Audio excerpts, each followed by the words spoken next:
the Notre Dame football coach and commander-in-chief. And last week, he unleashed the Notre Dame Rocket offensive in the person of Raghib, the Rocket Ismail, who returned 2 kicks for touchdowns in a win over Michigan. Another weapon is Tony Rice, who leads one of the nation's most potent offenses, while the Irish Department of Defense has suppressed all opposition this season.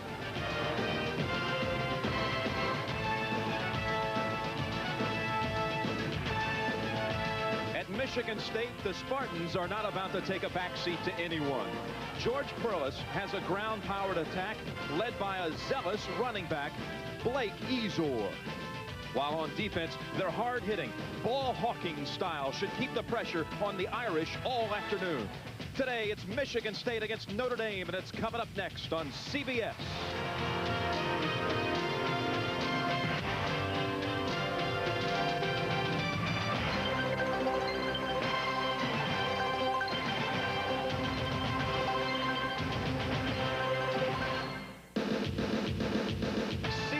Sports welcomes you to South Bend, Indiana, and the most celebrated cathedral of college football, Notre Dame Stadium. The alumni and students have started their pilgrimage to the house that Rockne built for the home opener and the 84th consecutive sellout. Today, it's Michigan State against the #1 ranked Notre Dame Fighting Irish.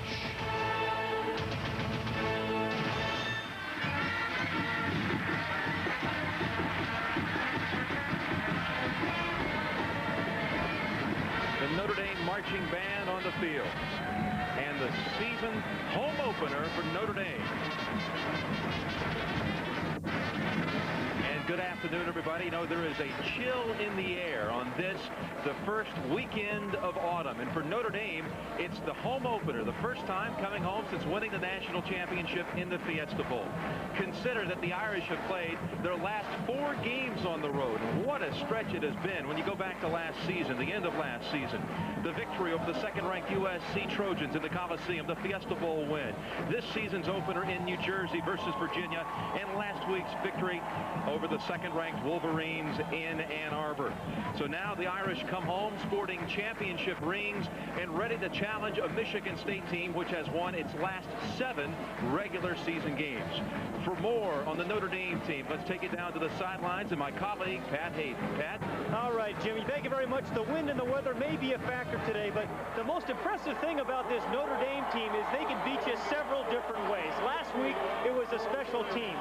2 kickoff returns by touchdowns by Rocket Ismail, the man who's the most popular man in college football this week. And the easiest thing in college football to do is to take a kick returner away. You can squib it, you can kick it away from him. George Perlis, the head coach of Michigan State, he is most concerned about Tony Rice, the quarterback of Notre Dame, and particularly the option play. He said if Tony Rice isn't running the option, this is our kind of game, a physical slugfest. So he told his defensive guys, when Tony Rice comes down that line on the option, make sure you make him pitch the ball. Now that's the story here on the Notre Dame sideline. And with more on the Michigan State side of the field, let's go across the way to my colleague, John Dockery. John? Thank you, Pat. And Michigan State is indeed worried about Rice and the Rocket. Their defense, something different than you normally see in college football. It's called a stunt 4-3, and style-wise is much like the Pittsburgh Steelers defenses of the 70s, complete with a middle linebacker, a Jack Lambert-style middle linebacker, Percy Snow, who doesn't just play football, he plays war in the middle, and he is ready for this contest. Been waiting for it all year. And I won't be satisfied till we come home with a victory. And we're going down there, it's going to be a dogfight. From the first whistle to the last. I can promise you that. It definitely will be a dogfight, and though Michigan State is breezy and brisk. And let's get a weather update as we go up to the Goodyear Blimp America with our captain, Larry Chambers. Larry, what's it look like up there? Oh, it's just a beautiful day up here. Unfortunately, we do have some showers on the horizon. We have some light rain about 5 miles away. The winds are blowing about 30 knots out of the northwest. You can see right here on this left side of our scope is quite a bit of red, indicates some heavier rain. And but other than that, and hopefully it'll pass to the west of the stadium, we should have a beautiful football day. All right, Captain, perhaps the wind will be a factor. and the Michigan State Spartans come onto the field.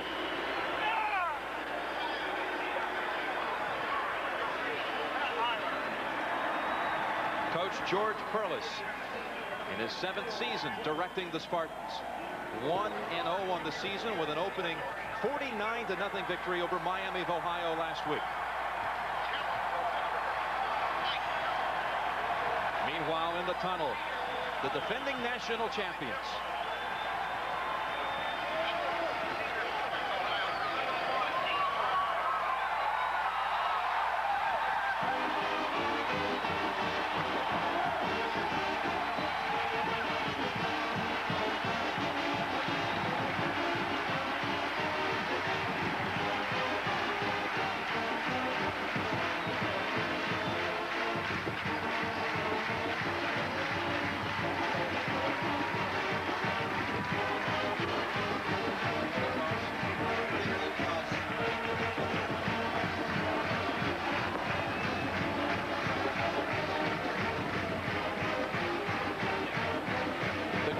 Ready, the teams are ready. Michigan State and Notre Dame about to meet for the 55th time in South Bend, Indiana. CBS Sports presents college football. Live from Notre Dame Stadium in Notre Dame, Indiana. It's the Michigan State Spartans versus the Fighting Irish of Notre Dame. Today's CFA game is sponsored by Today's Chevrolet, who invite you to see why nobody's winning like the heartbeat of America. Xerex, the antifreeze coolant for extreme conditions. And by RCA, #1 with the toughest critics in the world. Feels like football weather. Chilly. What an autumn afternoon it is. But Pat, notice the wind. That could be the factor today. 20 to 30 miles an hour. It will factor in the passing game and in the kicking game today. Notre Dame won the toss, elected to defer. So Craig Hendrick will kick for the Irish. Blake Ezor standing on the goal line. He'll down it. Touchback. And Michigan State will bring it out to the 20. Quarterback today by Dan Enos, a junior from Dearborn, Michigan. He's joined in the backfield by Steve Montgomery, the fullback, mainly used as a blocker, and Blake Ezor, the 7th leading rusher in the nation last year. The wide receivers, James Bradley, a junior college transfer, along with the sophomore Courtney Hawkins from Flint, Michigan.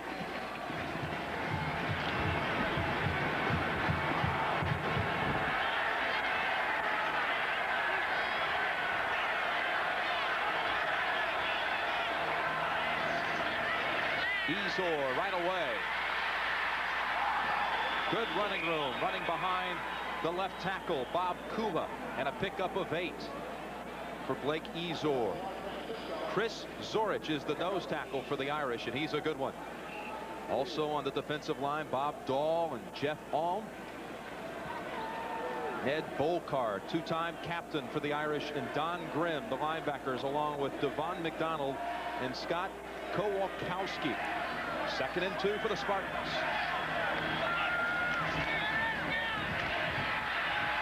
Enos. Pass to Courtney Hawkins, incomplete. Todd White was the defender for the Irish.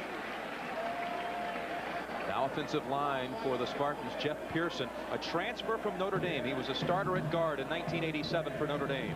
He is flanked by Eric Moten and Matt Keller. The tackles are Bob Kula and Jim Johnson. Dwayne Young is the tight end for Michigan State, a junior from Kalamazoo. 3rd down and 2 for Michigan State.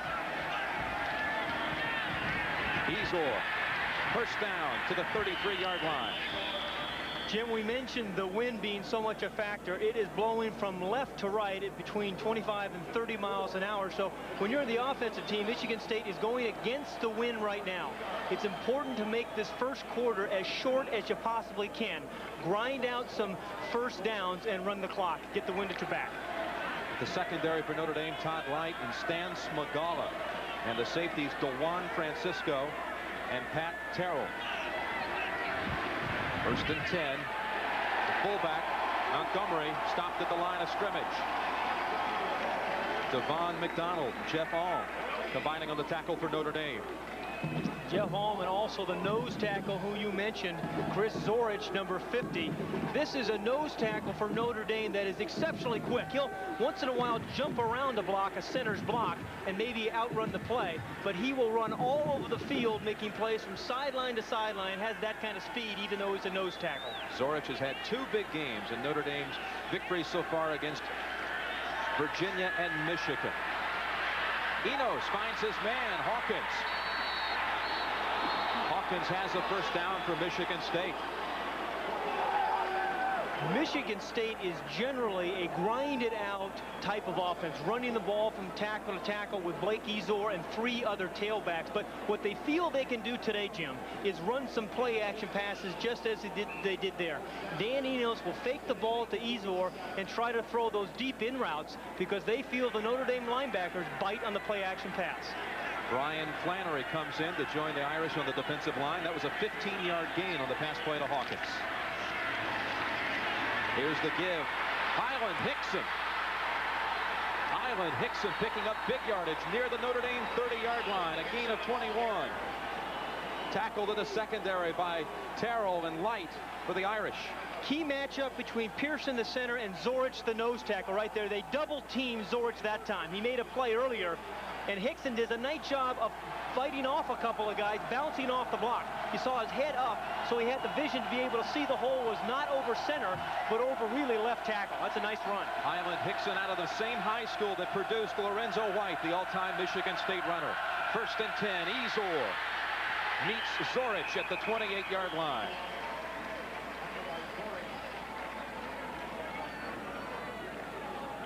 The Irish defense this year from their championship year team a year ago, Jim, they don't probably have the pass rush up front that they had a year ago when Frank Stamps graduated, but they've got tremendous speed in the secondary, and that allows the front 7 to basically concentrate on the run because the back 4 are going to take the pass away.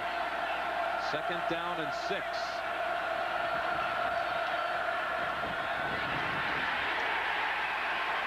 Highland Hickson may have lost a yard. Zorich and Alm for Notre Dame. We've seen already George Perlis alternating the tailbacks, Ezor and Hickson. They actually can go 4 deep at tailback. They have Hickson there who had a big game a week ago. Tico Duckett, a redshirt freshman who has big-time speed, and Scott Seltzer, whom they like to use in the 3rd and the 4th quarter when the defense is getting worn down. Hickson's the man in the backfield behind Enos on 3rd down for Michigan State.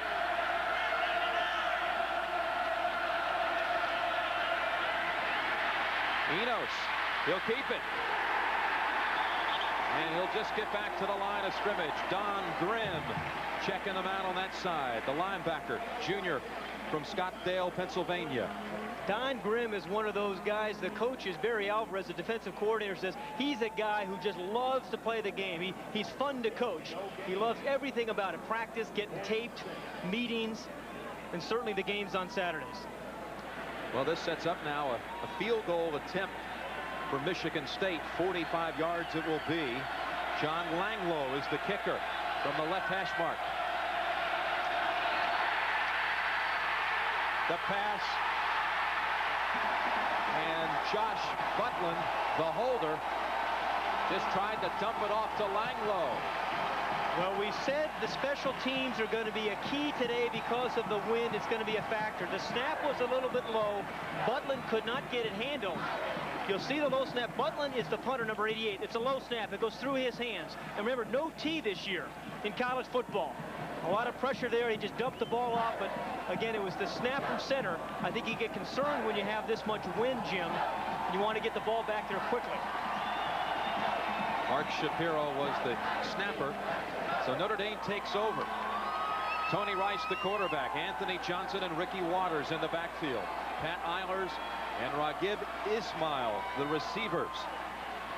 Out of the wishbone. The give is to Johnson up the middle. And he scoots for 2 near the 30-yard line. Chris Wallert and Percy Snow, the middle linebacker, make the tackle. Let's meet some of the Michigan State defenders. Reidinger and Davis on on that defensive front, along with Matt Vanderbeek and Chris Willards. And Emmanuel here on a lot of tackles today. Percy Snow. Jenkins and Edwards, the other linebackers for Coach George Perlis. 2nd and 6. Ricky Waters. And again, it's Percy Snow chopping him under. We've called Percy Snow's number twice now, Jim, and just like a tailback is going to lead a team in rushing, Percy Snow will lead this team in tackles. Their defense is designed for him to run from sideline to sideline and make all the stops. But he said, hey, I have got to stop Tony Rice. That is the key to this Notre Dame offense. This man was a finalist last year for the Butkus Award. Percy Snow, 3rd and 4. Rice will attempt his first pass. Complete to Waters. First down, Notre Dame to the 43-yard line. A gain of 10 on the play. Snow and Vanderbeek combine on the tackle for the Spartans. Now, Jim, everybody will talk about the pass there from Rice and the nice little catch by Waters, but it's the block by Tim Ryan, number 52, the guard, who slips out from the right side and throws the key block for Waters. Number 52 right there on the defensive back. And that's what Waters waited for. He was very patient and fell in behind for the first down. Rodney Culver in on the game. Takes the pitch and picks up 2 to the 45-yard line. Carlos Jenkins jarred him after the 2-yard gain. Mike Helt is the center for the Irish. The guards, Tim Ryan and Tim Grunhard. And at the tackles, Mike Brennan, a senior, Easton, Maryland. Dean Brown, a senior out of Canton, Ohio. Frank Jacobs is the tight end. 2nd and 8. Rice running the option, keeps it, and gets near the 49-yard line. Percy Snow, his name continues to come up, and we'll hear it all afternoon. And we talk about Percy Snow just doing his job. See all the linemen in front of him, keeping the blue jerseys away from him. Nobody really touches him. They're doing their job. Then he fights through Anthony Johnson's block, and he got some help there from some people in front of him. But the tackles and ends in front of him keep the big bodies off of Percy Snow, and then he puts the stop on you. Percy said, I can see it in my teammates' eyes. We're ready. 3rd down play. Pass complete to the backup tight end, Derek Brown, and he's near the first down at the 47-yard line of Michigan State. Brown was the starter last year as a freshman. Michigan State corners, Alan Haller and Vincent Donaldson. Safeties, Mike Iquinello and Harlan Barnett. 2 seniors in the defensive backfield, a junior and a sophomore for Michigan State. Jim, you mentioned Derek Brown, who just caught that pass. Starting most of last year, had the big Fiesta Bowl, remember, a year ago. A terrific receiver, 6'7", 250 pounds. He's a guy who's going to be the difference in a lot of football games for Notre Dame over the next 3 years. Notre Dame is coming up a yard short of the first down. And it looks like they're going to go for this one. And they're sending in their 2nd tight end, Frank Jacobs. Remember, they have the wind to their backs. Notre Dame does. This is also a situation that Lou Holtz over the years has liked to run the option, either the fullback dive or Tony Rice on the corner of the defense. Well, you got it, Pat. Double tight end, wishbone formation, 4th and 1 for Tony Rice. Give up the middle, first down, Notre Dame.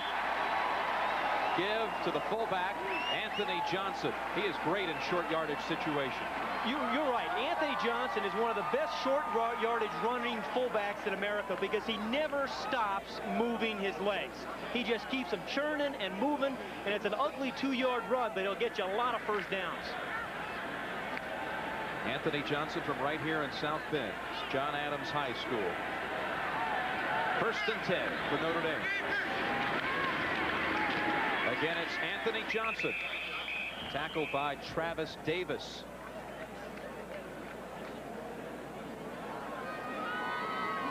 You know, the Michigan State defense has a nickname, Gang Green. Of course, they're playing in their away uniforms, but watch how many white jerseys this time are around the ball.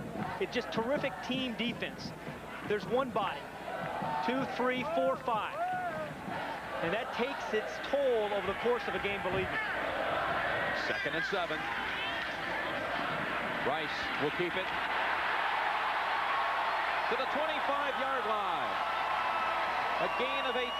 First down, Notre Dame. You know, Jim, I think George Perlis, the coach of Michigan State, said something interesting last night. He said, I don't really know how to defend the option. I don't see it that much. And Tony Rice, he says, is the best option quarterback in America. That was his belief. And he wants his defensive team to make him pitch the ball. That time they did not. And Tony Rice picked up the first down. He says he's the best option quarterback. George Perlis says that he's ever seen in 12 years of coaching college football. 1st and 10, Ricky Waters off the pitch, runs into his teammate, Steve Bellis, and a couple of defenders, Harlan Barnett and Chris Willards, bring him down. Boy, Harlan Barnett, the strong safety of Michigan State, number 36, just did a sensational job there, Jim. Fought off the block of Bellis, kept the play inside, and made the stop. Opening possession for number 1 ranked Notre Dame, and the Irish are driving. 11th play of the drive. 2nd and 12. Play action. Looking for Bellis. He has it. And a first down near the 10-yard line. Give him 17 yards on that pass play. That's a nice little play. You fake the play action into the short side of the field, and you throw the ball into the wide side. The slot receiver, Bellis, right here is going to run the corner pattern after the wide receiver, Ellers, number 13, clears out the zone. The play action fake kept the strong safety up short, and then a nice touch over the defender into Bellis's hands. Bellis, the consummate utility man. He's the 4th quarterback on this team. 1st and 10, the give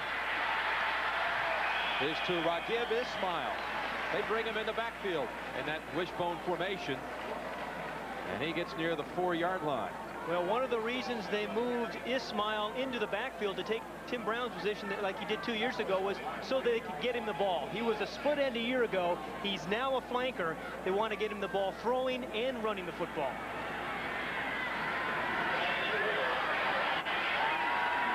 Ismail and Waters, the tailbacks. Johnson, the fullback. Ricky Waters trying to plow his way forward.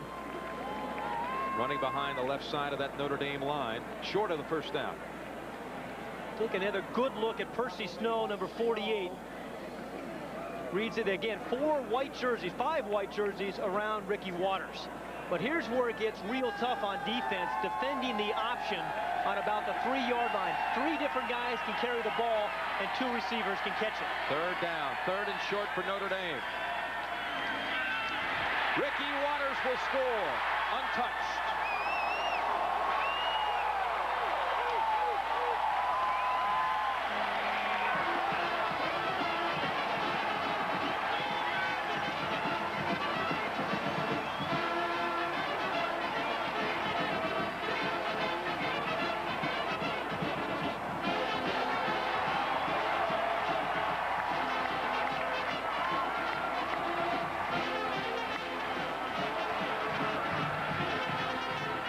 On the extra point.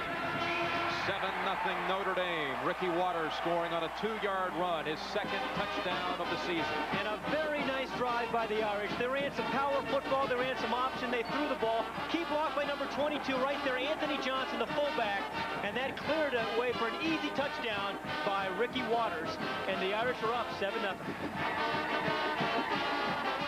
Matchup today, Anthony Johnson, the fullback, and the middle linebacker, Percy Snow. Now, 2 years ago, Anthony Johnson said Percy Snow annihilated him. He said he was ready for this game. Watch the block here as he clears the way for Ricky Waters.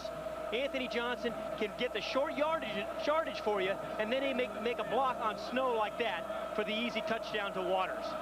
Terrific block by Johnson. Hendrick ready to kick. And Courtney Hawkins standing at the goal line. They've replaced Ezor, who kind of bobbled the opening kick. 2 years ago, in fact, Ezor mishandled the opening kick, and it resulted in a safety here. So taking no chances with Hawkins, and he returns it near the 30. We go down to our sideline man, John Dockery. John? Thank you, Jim. You and Pat have been talking a little bit about the weather down here. It's a very strange day. It keeps changing. Moments ago, there was a little drizzle. You saw Ricky Waters slip on the turf, and maybe one of the reasons why Notre Dame went to it on 4th and 1 was the fact that they had the wind. But it is not as much of a factor at this moment. It keeps changing. It keeps gusting. Now back to you, Jim. They're saying the wind will die down as the day progresses. 1st and 10, Ezor, great hole.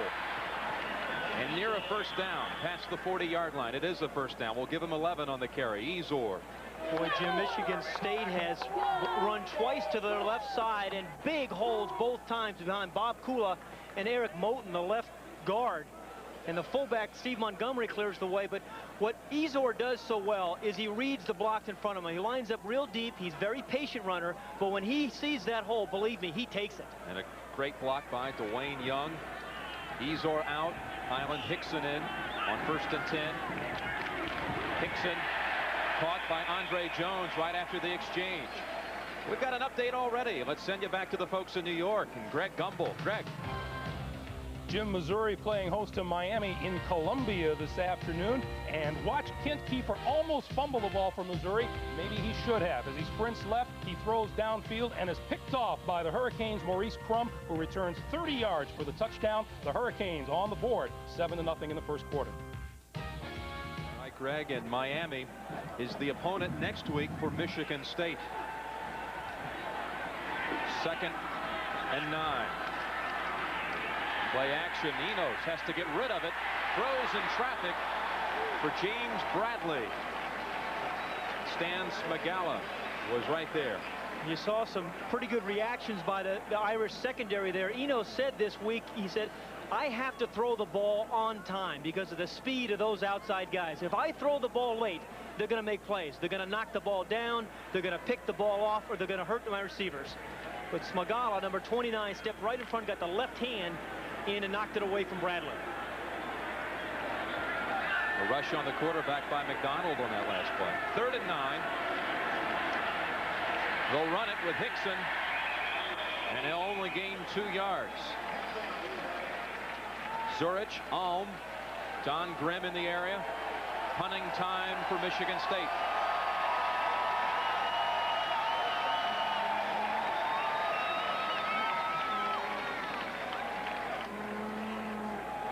Josh Butlin, sophomore from Troy, Michigan, is the punter. Ricky Waters back deep. He returned 2 last year for touchdowns.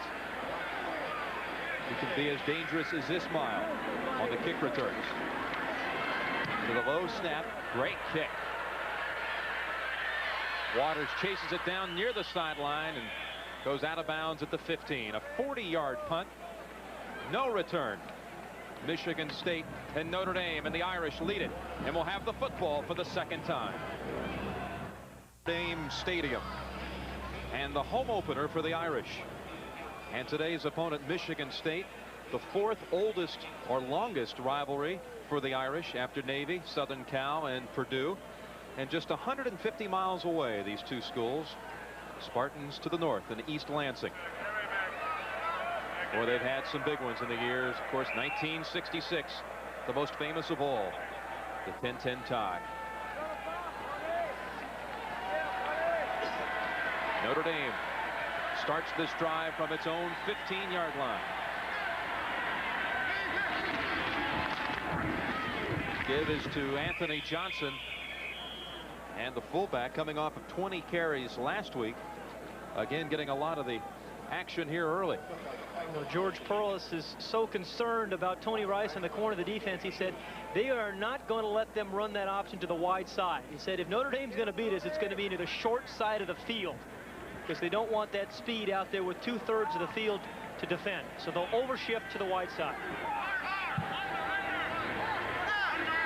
2nd and 7 for the Irish.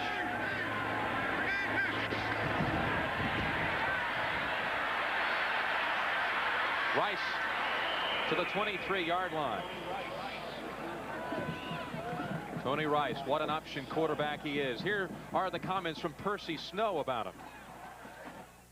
Tony Rice, he's a good athlete. He runs the option exceptionally well. And for us to stop Notre Dame, we got to stop Tony Rice. We feel that we stop Tony Rice, he shut the offense down.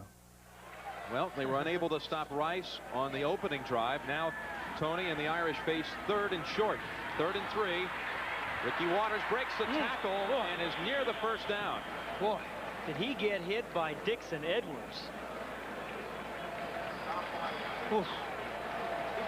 Dixon Edwards, number 57. You can see him coming in the middle of the screen. He plays the wide side generally, or the split inside.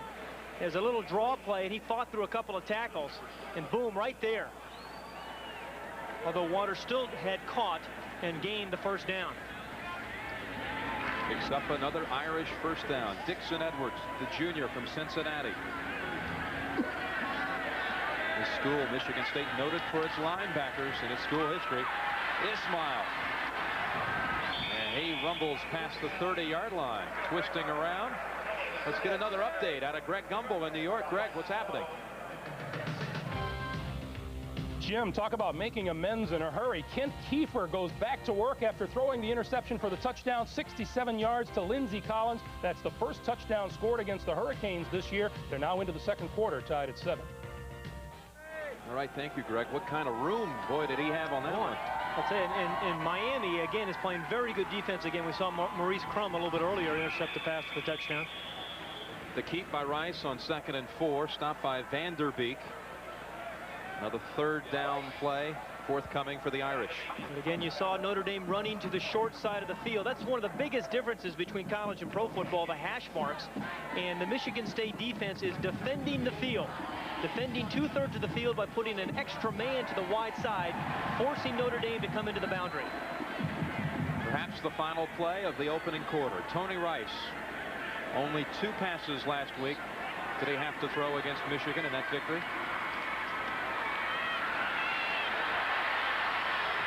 He has Ismail inside of Michigan State territory. 22 yards. Raghib Ismail is, the coaches say, 100% better receiver than he was a year ago. Last year, he was just a deep threat. They would put him out in the formation and throw the ball up and let him go up and go underneath it. Now he's a much better receiver in traffic. Now the long gain picks up the first down, and that was the final play of the first quarter. With the score, Notre Dame 7, Michigan State nothing. College football on CBS Sports will return after this message and a word from your local station. Jim Nance, Pat Hayden, John Dockery from Notre Dame Stadium. And Pat, your impressions of Lou Holtz using the wind in the first quarter? Well, the last play of the game, the last play of the first quarter, when he decided to throw the ball, it's generally little things when you sum them up and add them up at the end of the game that win football games for you. 2 seconds left, he snapped the ball and threw the ball downfield with about a 20-mile-an-hour wind behind his back. That's one of those little things that helps you win a game. Notre Dame driving again. 1st and 10, and tripped up by Carlos Jenkins, trying to run the option left. Carlos Jenkins is a guy on this defense who's got lots of ability. Terrific size. He's 6'4", 215 pounds, and can move. And that time he got tremendous penetration. And that time when in an option, Jim, if you can get penetration, you make the quarterback make decisions much faster. It's a loss of 4. I say Notre Dame driving again because the Irish had the football only one other time in the first quarter. They scored. Here they drive again, but 2nd and 14. Rice will keep it. Pushed out of bounds at the 40-yard line. Pushed out of bounds by Iquinello, but a gain of 11. 3rd and short coming up. Let's go to John Dockery. Jim, a devastating blow for Michigan State. Only moments ago, Blake Ezor left the field, went into the tunnel there. He had an ice pack on his shoulder. The report from the bench is he has a sprained collarbone. They're going to take x-rays. We'll keep you updated on that situation. Well, this may have been the play right here. He runs hard. His body takes a beating just because of the style of his play. But he really took a hit there by one of the defensive backs, I believe it was, DeJuan Francisco. 3rd and 3. 3 receiver set for Rice, who's 4 for 4. He's looking for Brown. Oh, couldn't hold on. Almost a good catch. Iquinello in the area. That ball should have been caught. Well thrown by Rice, and a good read. Again, they take the outside receivers away with a double zone coverage. The tight end should be open in the middle. tremendous hands a little bit inside. He was trying to throw the ball away from Iaquinello, and Iaquinello ran right through the ball to knock it down. Jim Sexton into punt. Iaquinello and Hawkins standing at the 10-yard line. A short pooch punt. It's handled by Iaquinello on a fair catch near the 20. So, Michigan State will be without Blake Ezor, and they'll rely on Highland Hickson. Notre Dame on the scoreboard, 7-0. Tony Rice with 85 total yards for Notre Dame, and Blake Ezor out with the collarbone injury, sent to the locker room. Winds circling around the top of this stadium. How much of a factor do you think it is on the field, Pat? Well, I really believe it's affecting the passing game. When you're throwing against the wind, you're going to have to throw short delays and screen type passes, but Michigan State has the wind at their back right now. 1st and 10. Flash and fake to Hickson. Enos looking across for Bradley. First down after a gain of 14 yards in the area of Pat Terrell. Notre Dame defender, Pat Terrell. See Miami's move back in front. As we run through the scores, Rutgers at Northwestern, a high-scoring battle. How about Iowa trailing Iowa State? Hawkeyes manhandled last week. Hickson on the first down rush. Only a gain of 1. What Highland Hickson gives this team that Blake Ezor does not is really the kind of the cutback run. Highland Hickson is a tremendous cutback runner. He'll start out one way, have the defense overcommit, and then he'll cut back. And they like to line him up real deep in the I formation to give him the ability to do that. And he's got the kind of speed that he can outrun you, believe me. You know, Ezor, so much of the focus, but Hickson gained 187 yards last year against Ohio State. Looking pass, McDonald in the backfield. He's doubled up. McDonald and Ned Bolcar sack him. Devon McDonald is one of 4 very young linebackers here at Notre Dame that will be stars over the next 3 or 4 years. Here's a guy who's got tremendous speed. He is their rush end. He does not drop off in coverage. He's going to come at the quarterback play after play after play. You say he's 6 feet 4, 3 inches of gristle. He has a twin brother, Ricardo, who starts at the same position for Pitt. 3rd down at 21.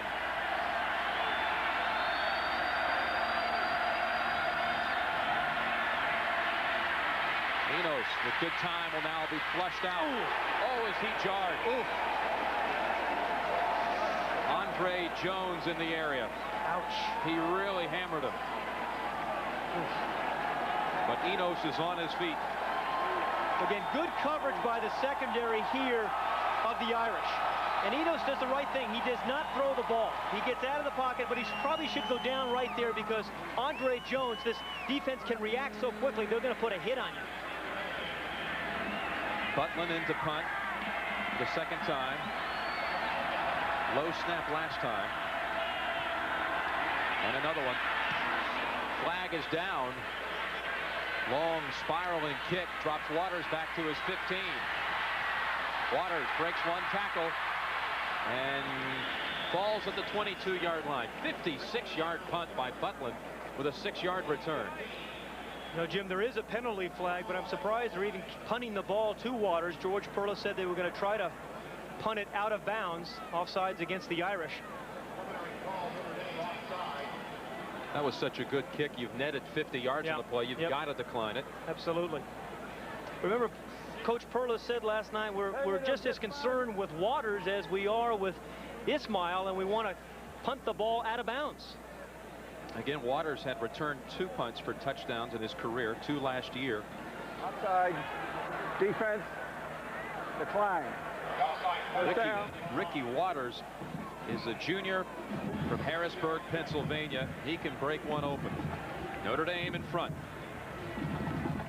Of Hurricane Hugo felt even here last night in South Bend. Heavy winds and rain, some power outages, but it's clearing up. There's still some heavy wind in the area, but it's still a beautiful day for college football. First full day of autumn. Tony Rice brings the Irish to the line from their 21-yard line. Rodney Culver running left and gains 9 yards. Carlos Jenkins on the tackle.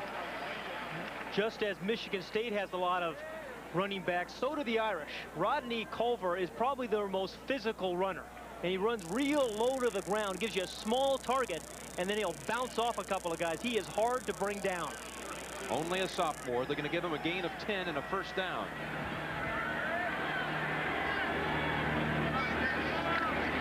Anthony Johnson up the middle for 3, maybe 4. Reidinger and Travis Davis team up for the tackle. And Travis Davis really does a great job on the defensive front for Michigan State, keeping people off Percy Snow. Now, he'll usually take on 2 blockers, keep people off Snow, but he'll still make the play. That's really unusual to be able to tie up 2 guys and still make the stop. He wears number 75 after his hero, Mean Joe Green. Rice will run it. Falls forward near the first down at the 42-yard line. Harlan Barnett on the tackle. John Dockery on the sidelines. John? You know, Jim, it's funny you should mention Mean Joe Green, because that's the style of defense. We mentioned it earlier that Michigan State plays. It's really the Pittsburgh Steeler defense of the 70s. And if you look at Travis, he is the guy that is in charge of. He's cocked. He's off to the side. His job, as you mentioned, is to keep those offensive linemen off the middle linebacker, Percy Snow. Of course, Steve Furness played the same spot. And if you look at the number 75, it's the same as Mean Joe Green. And ironically, Mean Joe Green came down to Michigan State a few times, and he was part of the reason that Travis Davis came to Michigan State. Now back to you, Jim. Well, Doc, Davis had told us during the week that he thought this was a good time to play Notre Dame, coming off the Michigan game. Not only emotionally, maybe would they catch the Irish at the right time, but physically, after going through the physical punishment of playing the Wolverines. He thought this was the absolute perfect time to play the Irish. He said, hey, this is my senior year, the last chance I have to play the Irish. I want to come out of here with a win. Double tight end formation. 3rd and a yard. Rice gets the first down on the sneak. Speaking of Travis Davis, we asked him to describe the Spartan defense.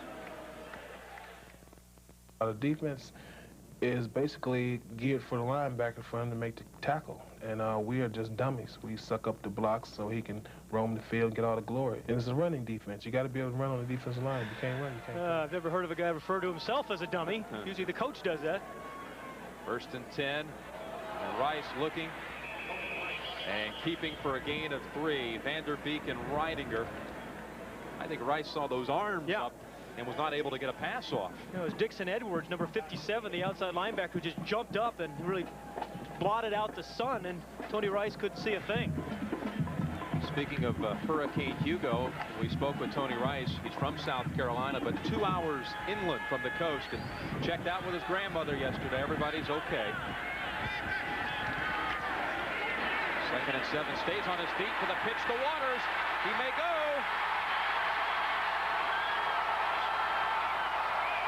Touchdown, the 2nd one for Ricky Waters. 53 yards.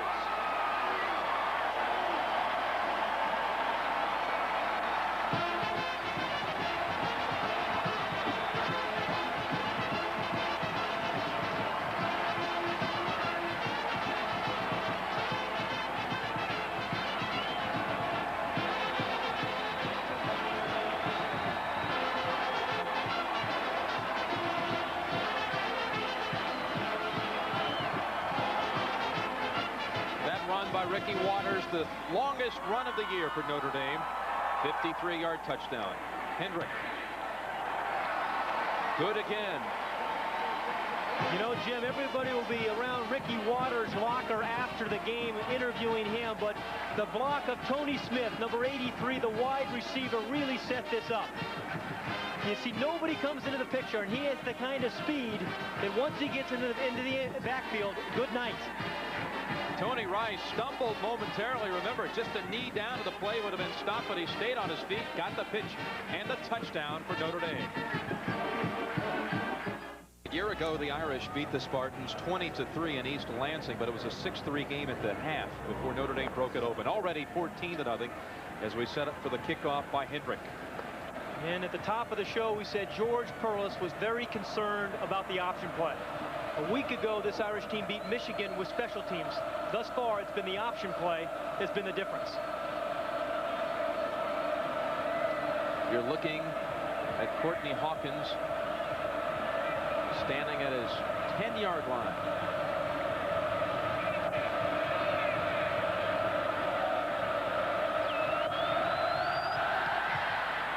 Squib kick. Picked up. Toby Heaton.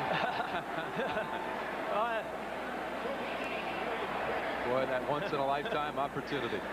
Let's go down to John Dockery. You know, Jim, each member of the national championship Irish team got a ring that looked something like this, and the inscription on it, trust, love, and commitment, something very special. The ring itself cost $240, well under the $300 limit that the NCAA imposes, and not much different than my Jets Super Bowl ring, only the cost is a lot less. Nonetheless meaningful, though, guys. Now back to you, Pat. Show off. I like the way you work that in. Hickson. Someone has him by the leg. Zorich, the man, grabbed him from behind.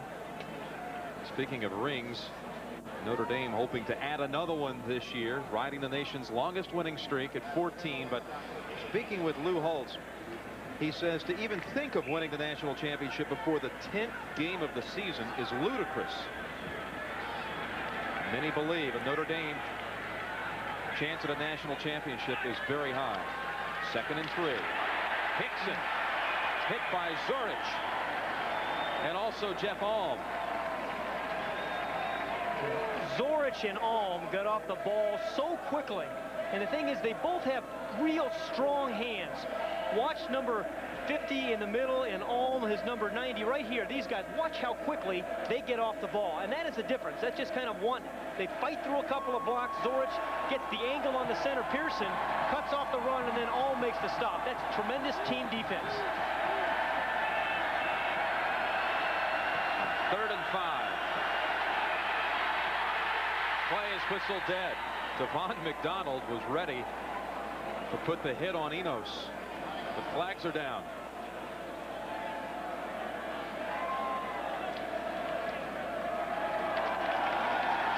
Legal procedure against the Spartans, who are in danger of punting the football right back to Notre Dame. Not much of a rest for the Michigan State defense to this point. Well, again, you've got to grind out some first downs against this Notre Dame defense. It's tough to do. Now, Enos has had some success on the play-action passes, throwing the ball over the middle. But on 3rd and about 11, it's not time for a play-action pass. He's just going to have to drop back, and a receiver's going to have to make a play. For those of you who have just joined us, Blake Ezor, man who rushed for nearly 1,500 yards last year for Michigan State, is out with a collarbone injury. Happened on the 2nd series for the Spartans. He's replaced by Hickson. 3rd and 10.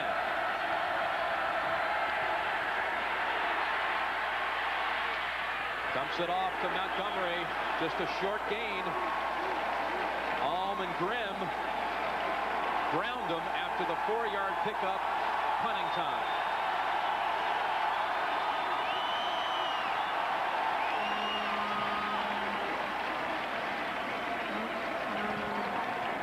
Josh Butlin, one thing you can say about this sophomore punter from Troy, Michigan, he might be the strongest punter in college football. He can bench press 440 pounds. In the good old days when punters were wimps? Not anymore. Bellis makes the fair catch at the 34-yard line. Tomorrow, the NFL Today gets us started for us on CBS. 8 regional games coming your way. 49ers in Philadelphia, that's the headliner, along with the Redskins at Dallas. Jimmy Johnson makes his first official appearance, home opener for the Cowboys, plus other regional action. How about Joe Montana? The only team that he has not thrown a touchdown pass against in his career are the Philadelphia Eagles. It's going to be fun to watch. Montana and Cunningham, that'll be a great matchup. Ismail on the carry, pickup of 3. Let's go to John Dockery. You know, Jim, you were just talking about Blake Ezor. I talked to the trainer here at Michigan State, Jeff Monroe, and he told me that Ezor, they took x-rays, they're normal, but he has a sprained shoulder, no break, and he's not expected back for the day. Now back to you, Jim. All right, John. Second down. 2nd and 7 it is for Notre Dame.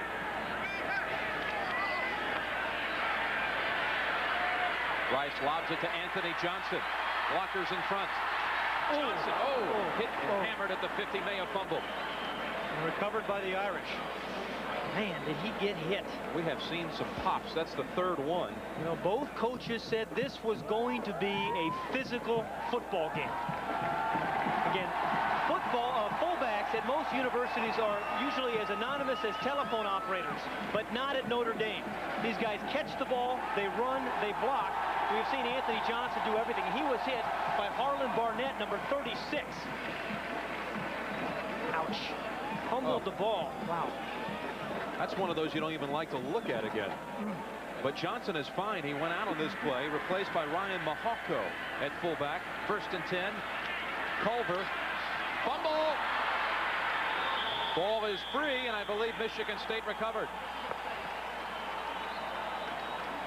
And with as hard as they are hitting, Jim, it's no surprise we're seeing the ball on the ground here a little bit. Look at Travis Davis lift one of the Irish players off of the pile. There's a Notre Dame player down. Lou Holtz has come onto the field. Still no indication.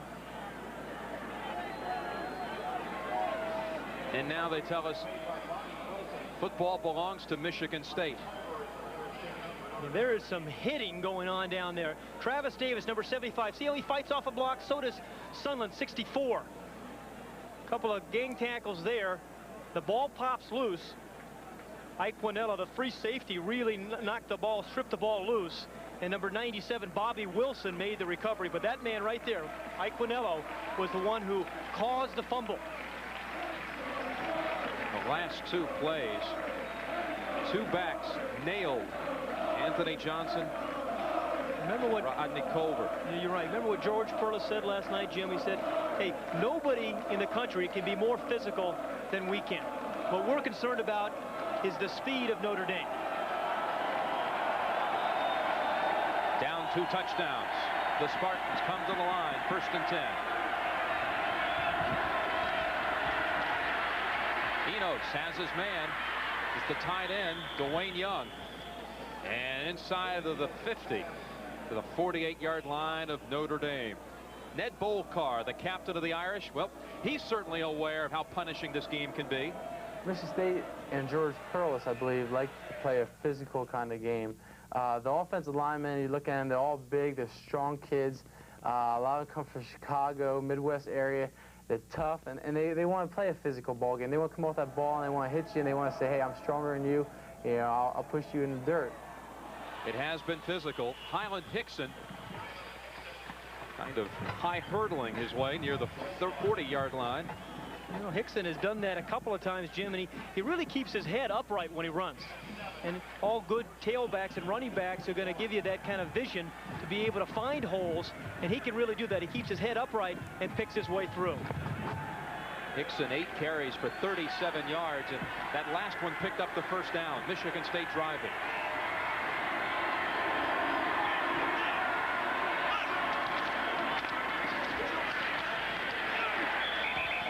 Hickson again.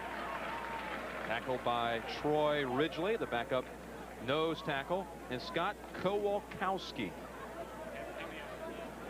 Sun is breaking through, turning out to be a sparkling afternoon in South Bend. At the controls of the Goodyear Blimp America is Captain Larry Chambers of Spring, Texas. This is the 30th consecutive year Goodyear Blimps have provided aerial coverage for college football. 2nd down and 8. Enos has Hawkins. 1st down, Michigan State at the 24-yard line. That is a nice throw by Dan Enos and a catch by Hawkins. Hawkins only a sophomore. They believe that he will replace capably Andre Rice, the wide receiver drafted in the first round by Indianapolis. But Hawkins did a great job of coming back for the ball, and Enos put it right on the numbers. Easy catch. Hawkins hails from Flint, Michigan, the same hometown as Andre Rison, the all-time receiver at Michigan State. 1st and 10 carry by Hickson. Hickson again jumping and trying to go forward, but stopped at the 22-yard line. Ned Bolkar on the tackle. 4:09 remaining in the quarter, and they have, Michigan State has all 3 of their timeouts, but really important, I think, Jim, for them to go ahead and use as much of that 4 minutes as they can, but still score a touchdown. They don't want a field goal here being down by 14. Need to get 7 up. Junior Bryant has come in on the defensive line for Notre Dame. Deepest penetration for Michigan State. This is the backup tailback, Scott Selzer. His first carry. Selzer gained 99 yards last week against Miami of Ohio. Scored 2 touchdowns. I guess you could say adds a little fizz to the backfield. I wouldn't say that. I wouldn't dare say something like that. I'll leave that to you. But he's tough inside. He's a guy they generally like to bring in late in the ball game because he's a punishing runner. But with Blake Easlor getting injured, he's playing a little bit earlier today. It's only a sophomore, Selzer. We'll see more of him today. Big 3rd down play for the Spartans. Hickson the lone setback. Comes the rush from Andre Jones. Pass is batted down. Batted down by the man we just spoke of, Junior Bryant. Okay, this is one of the things this Notre Dame front, coached by Barry Alvarez, does so very well. Look at the whole front here. How many guys rush and how many guys get their hands up? Now, Jeff Alm a year ago deflected 10 passes, and this is just something that they coach. His hands go right up there and get that left paw on it. And again, we're talking about little things. Over the course of the year, you don't know how many big plays a tip ball saves. Junior Bryant, a freshman from Nebraska. Langlow in for the field goal attempt. This time, no problem. On the snap, the kick on its way, and it is good. It was a low driving kick, but it's good. And the Spartans are on the board. 36-yard field goal by John Langlow. It's a 14-3 lead for Notre Dame with 2:54 left in the half. Talk of college football last year or last week, Rocket Ismail returning kicks. Here's how he does it. The thing that comes into my mind whenever I'm back deep is first to get to the ball and secure it. And then I just focus down on the line and look for any kind of crease or a hole or anything. And if I do happen to see one, you try to get there as fast as you can and try to get through the hole. And after that, you just try to follow your blocks and try to take it to the house. Well, he took it to the house twice last week. He's the nation's leading kick returner, was last year as a freshman. And George Perlis told us last night that he was not going to kick the ball to Ismail. He said, hey, I'm not that stupid. I learned from Michigan's mistakes. However, now they do have some wind behind them. What wind we have, Michigan State does have it behind them. This will be the first kickoff opportunity for the Spartans. John Langlow handles the chores as well. There's a look at Ismail. And Perlis told us he will not be a factor on the kick returns because he will not see the ball. It'll be interesting to see if he stays with that philosophy. They can squib it, they can kick it high, they can kick it away from him, and they can try to kick it through the end zone. They squib it. And it comes to DeJuan Francisco. Oh, he gets a good return out past the 40-yard line. So that's good field position, Pat. 41-yard line. Now let's go to John Dockery. You know, Jim, you showed a hit on Rodney Culver moments ago. Well, it's a tough day for tailbacks. Blake Easlor already out for Michigan State. They just took Rodney Culver into the locker room with an ice pack on his lower back where he was hit. We'll try to get a report on him as soon as possible. All right, John. Ricky Waters is in there along with Anthony Johnson on 1st and 10. Quickly, the pass goes to Ismail. And he's tripped up at the 45-yard line. Alan Haller on the tackle.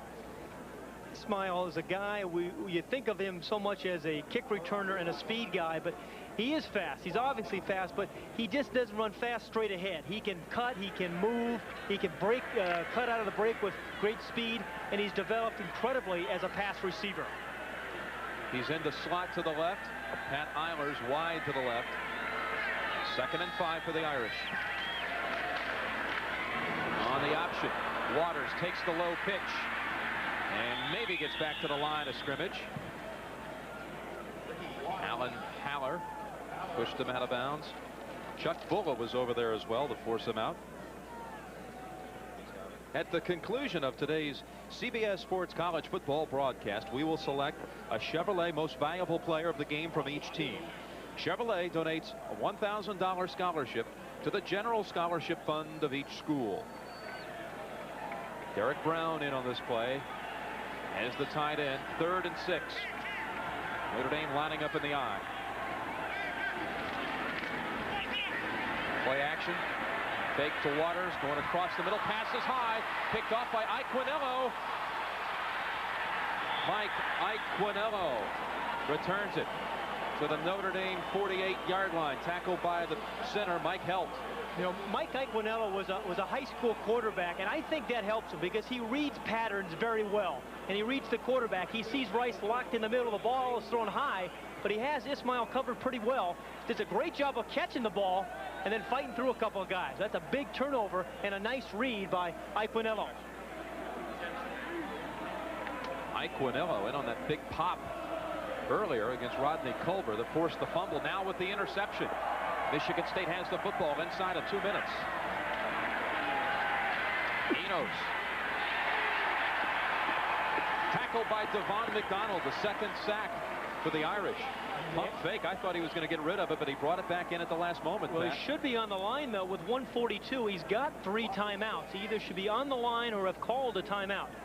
But again, Devon McDonald, number 45, puts the pressure on him, but he slipped. The Spartans ordinarily play on AstroTurf, and he slipped on the grass there, and McDonald just pushed him down.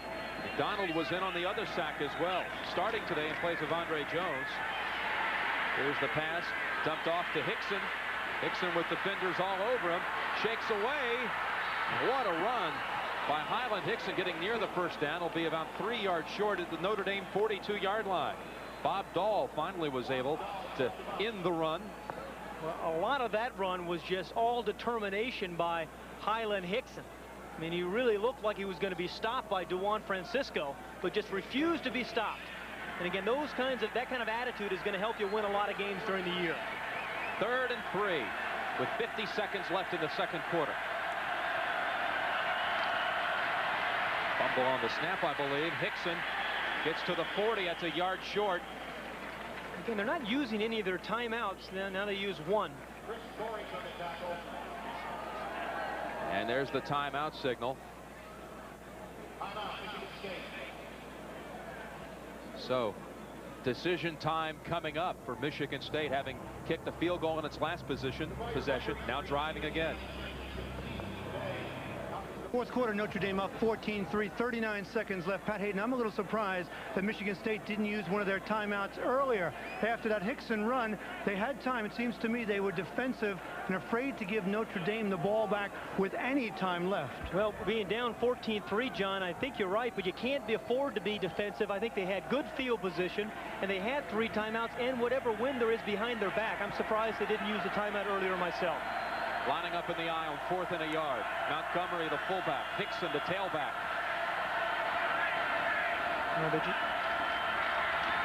Hickson leans forward. I believe he has the first down, Pat. And they didn't. First down for Michigan State. Okay, now they're on the line of scrimmage. Now they've still have 2 timeouts remaining and a kicker with a pretty good leg. John Langlow. Career long of 51 yards. Kicked the 36-yarder moments ago. Right away, Enos takes the snap, dumps it off to Montgomery, and he gets out of bounds. Steve Montgomery, the fullback. Coming up at halftime, we're going to take it back to New York for all the scores and highlights. Greg Gumbel will run you through all of the information from today, and Mike Francesa will make his debut. Think Mike will have any opinions for us? Sure he will. He's usually right on target. You're going to enjoy that. Stay with us at halftime. 2nd and 5.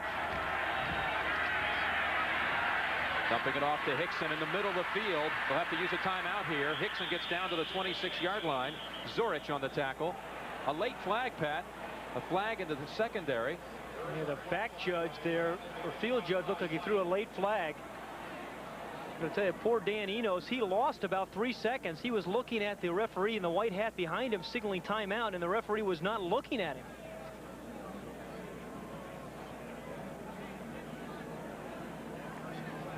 And it's a personal foul. This will be a big step off against Notre Dame.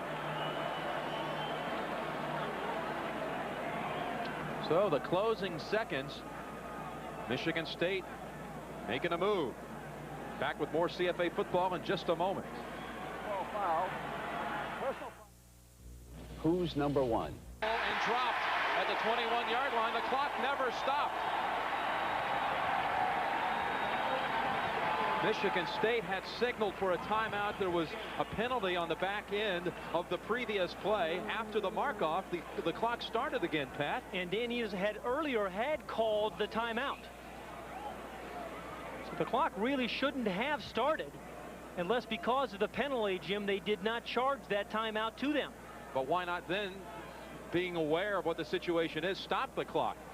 Now no shot at putting the football in the end zone. Langloh comes back on the field for a field goal attempt. Well, it really wasn't particularly good use of the clock within a minute 36 when the Spartans took the ball over, Jim. I believe Michigan State believed it had stopped the clock. Langloh, 38-yard attempt. Buckland on the hold. Kick is absolutely square, perfect. And 2 field goals by Langloh here in the second quarter have cut a 14-0 lead to 14-6. That's the score at the end of the first half. Now let's go to Greg Gumbel in our New York studios, where block punts and interceptions have done. Coors Light, pure brewed in the Rockies.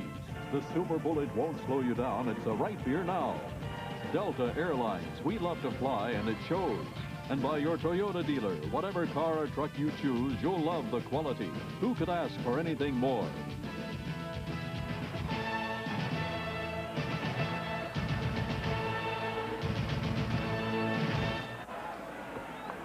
Notre Dame will receive the second half kick and have the wind at its back in the final quarter.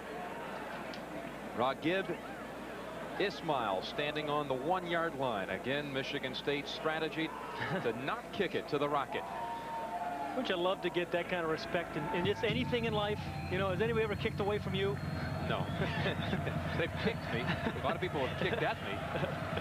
I'd love to get kicked away from one time.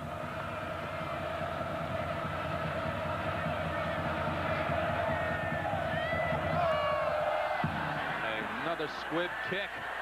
Bouncing around, and the ball is loose. Anthony Johnson will fall on it on the 13-yard line. Now, John Dockery spoke with George Perlis, the Michigan State coach, moments ago about the end of that first half. Coach, at the end of the first half, was there some confusion about timeouts and time? No, we called the timeout, then after the penalty, they didn't honor it. We should have recalled it. So there wasn't a confusion. We called a timeout, but then after the penalty, they didn't use it. So that's the way it goes. How about the second half? Any changes? We're just going to hit a little harder. That's what we're going to do. Thank you, Coach. Disappointing thing, Jim, with 20 seconds left, they didn't get a chance to try for the touchdown. Didn't get a ball into the end zone. Could have had perhaps 2 or 3 shots at the end zone with 2 timeouts left. Pass by Rice, intended for Waters, but in the area was Chuck Bulla. That could have been very dangerous, and Bulla looked up. Bulla, the son of the defensive coordinator, the Green Bay Packers, Hank Bulla. Number 41, Chuck Bulla, has made some big plays today. At halftime, the stats looking this way. Notre Dame, almost 100-yard advantage on the ground and total yards. 2 Notre Dame turnovers, both converted into field goals. 2nd and 10, Waters meets Travis Davis at the line of scrimmage, and Percy Snow Chuck Bulla again.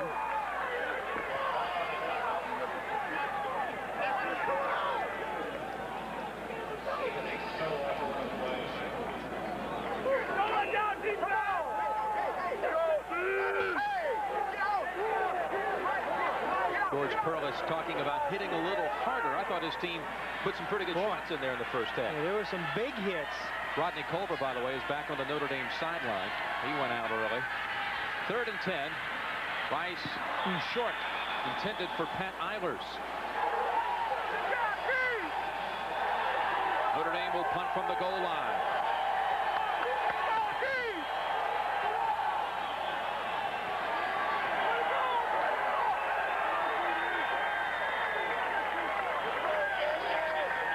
Jimmy Sexton will have to kick into the wind. Courtney Hawkins standing near the 50. 10-man rush. Looks as though Spartans are setting up a return. Won't have the chances. The fair catch is called in Notre Dame territory. The 44-yard line. Tomorrow, the NFL 3rd week of action. 49ers and Eagles. Montana against Cunningham. The Redskins and Cowboys looking for their first win. The undefeated Cardinals looking for their first 3-0 start since 1974. Check your local listings. We have 8 regional games. 12:30 Eastern time. The NFL today gets it all started. 1st and 10 for Michigan State from the 44. Now, Jim, I'm looking forward to Irv Cross has got a piece tomorrow on the 2-minute drill, and he's talking to 2 great quarterbacks, Joe Montana and Randall Cunningham, about that 2-minute drill tomorrow. I don't think anybody has run it as well as Montana has over the years, including here when he was at Notre Dame. Well, how about the way he brought Notre Dame back in the Cotton Bowl against my alma mater, Houston. 35-34. 1979. Highland Hickson picks up 3. Tackled by Devon McDonald. A very important drive here for the Michigan State Spartan offensive team. They got terrific field position. Their defense did a great job in the first series. Now they've got to turn that into some points. Keep their defense off the field, convert some first downs, and get the ball into the end zone. Zurich and Bolkar leading the way on defense for Notre Dame. Bolkar had 19 tackles last week against Michigan. Enos running away from pressure, and pass intended for Hawkins at the 34-yard line. Todd Light on the coverage for Notre Dame. Well, Todd Light has done a very nice job this year. You mentioned against Virginia he had the 2 interceptions and a block punt, but you don't Todd Light. And the receiver Hawkins was open just for the moment. The ball was late, and by that time Light had recovered and made the play. He always draws the opposition's top receiver. He may be tested here on 3rd and 8.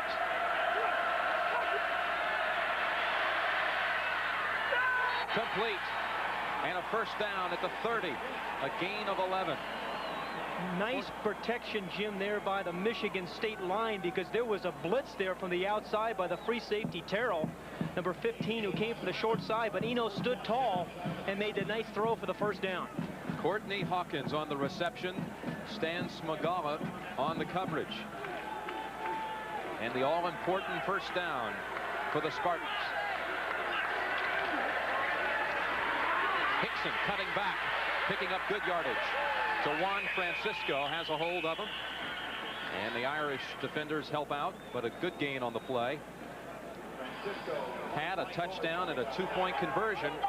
George Perlis could have himself back into a tie, 14-all. And that's what you got to be thinking about if he gets the ball into the end zone, is going for the 2-point play. But here's where it gets very difficult to score against most teams, and particularly this Notre Dame team, because they play a lot of zone defense down here when most teams play man. So you're not going to come up with any cheap touchdowns against the Irish. And 2nd and 3, Hickson hit right at the line by Zurich. How about that matchup today between Jeff Pearson, the center for Michigan State, and Chris Zurich? Well, Jeff Pearson, the center right there for Michigan State, as you mentioned, played at Notre Dame, gets off the ball very quickly. Perlis was concerned that he wouldn't play too emotionally high. But that time he came off the linebacker, and Zurich really slipped behind him again to make the play. There's a look at Jeff Pearson. Again, he started at guard. He was the only underclassman on the starting front line, offensive line for Notre Dame in 1987, and then transferred. Third down pass, and it is caught. What a catch. Wow. James Bradley, first down, Michigan State at the 17. That is an incredible throw and catch because Bradley was extremely well covered by Smagala. I thought Smagala was going to interfere with him. Again, the blitz by McDonald, number 45, good protection. He hung in there and threw it right in the numbers, and he was well covered. Looked like contact before. I thought there should have been a flag even with the catch. And there was no flag, but it's a first down nonetheless for Michigan State. Hickson running to the short side of the field. Breaks 2 tackles and finally grabbed around the head at the 11-yard line. Pat Terrell. Highland Hickson, all 210 pounds of them, Jim, ran over Don Grimm, number 36, the inside linebacker. Grimm had done a nice job and was going to stop him. But Hickson just was not going to be denied, ran right over him for about 6 yards. Ball rests at the 12-yard line. Michigan State trailed early in this game, 14-0. 2 field goals later, and now trying to go in for the tying touchdown and 2-point conversion. Hickson, he has the first down. Effective drive here to start out the third quarter by Michigan State. The ball now at the 7-yard line. Well, George Perlis told John Dockery that they wanted to be more physical this half. Well, this offensive line on this drive, Jim, has been very, very physical. Controlling that line of scrimmage, creating some seams for Hickson.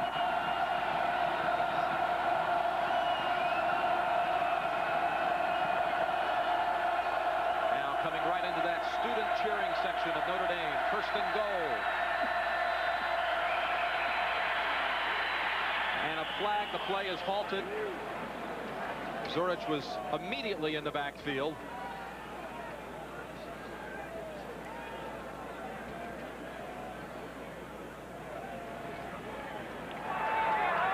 Dead ball. Ball start. Offense. Yeah, this is a very tough place to play because of the noise. Although Michigan State plays in the Big Ten, they play in some loud stadiums. Michigan State playing without its star tailback, Blake Ezor, out with a collarbone injury in the first quarter. Ezor rushing last year for 1,496 yards, but Hickson has done a nice job of filling in.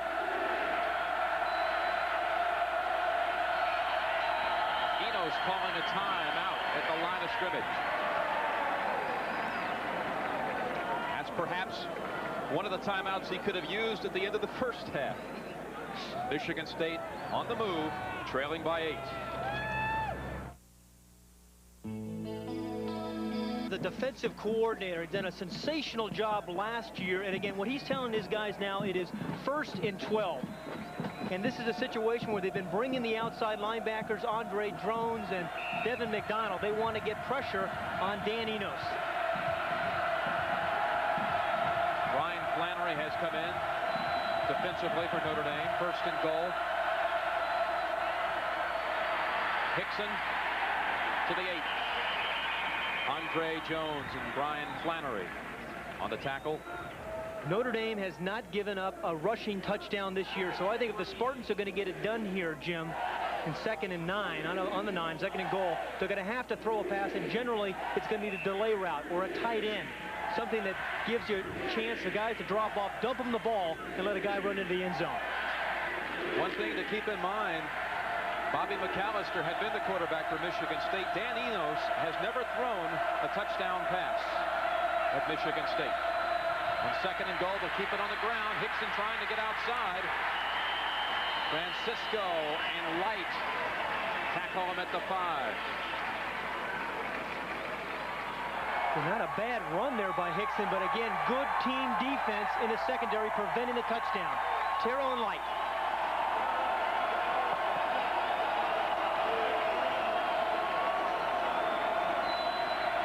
A 3rd and goal coming up. It'll be very difficult to hear the cadence from Michigan State coming right into the teeth of the student section.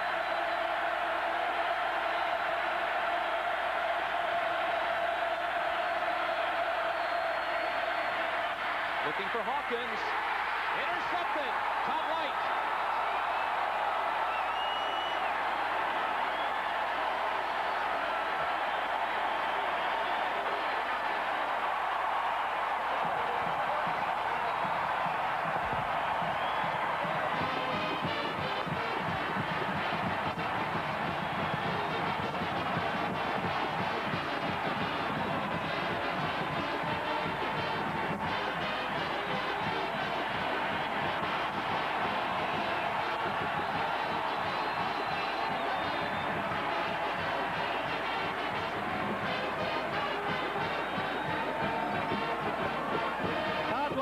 Is having a great year. His third interception of the year. The ball is thrown high, and Hawkins is supposed to go up and outleap the defender. The ball was really underthrown. Hawkins never had a chance, but a terrific play inside by Light.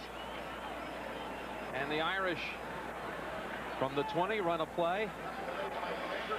You know, Jim, that's the Irish lucky corner. That's the same part of the end zone where Pat Terrell knocked away the two-point play against Miami a year ago. Right down there in that corner of the end zone.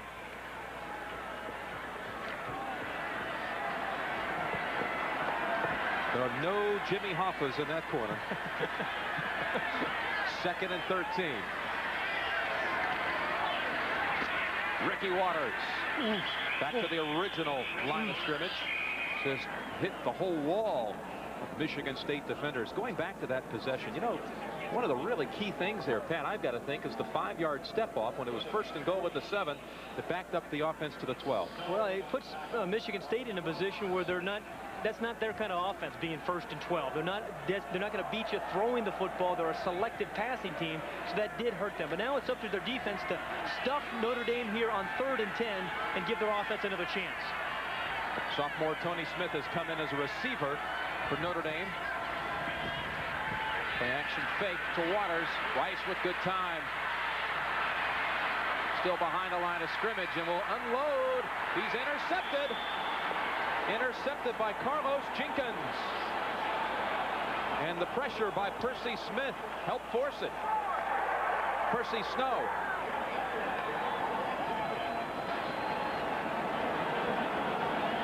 Well, this is a tough throw going to your left. You got to have a lot of arm strength. And it was Percy Snow who never gave a chance to kind of follow through. And that is a big hit put on by Percy Snow. And good team defense because he was well covered there. 2 defenders there, and it was Jenkins who stepped in front to make the play. Notre Dame has now turned it over on 3 of its last 4 possessions, and what pressure by Percy Snow. Play action fake. Pass batted down by Don Grimm. And Chris Zorich came back and answered the pressure just like Percy Snow. Now, Jim, Notre Dame does this as well as anybody I've seen in college football, and that is knocking balls down. That's a second tip pass today. Jeff Alm had 10 of them a year ago. And again, that might have been a touchdown, but for the tip ball, you don't know. So it's one of those small things, again, that add up at the end of the game to help you win a ball game. Hickson still in the backfield as the tailback. Montgomery the fullback. 2nd and 10, the delay give. Hickson doubled up by Francisco and Flannery. Ball at the Notre Dame 30-yard line. George Curlis has to be thinking touchdown this time. That makes this a critical call at 3rd and about 7. He's gotten down here. His offense has done a nice job of getting the ball down here, but they have not been able to punch it over for the touchdown because of mistakes, their own mistakes.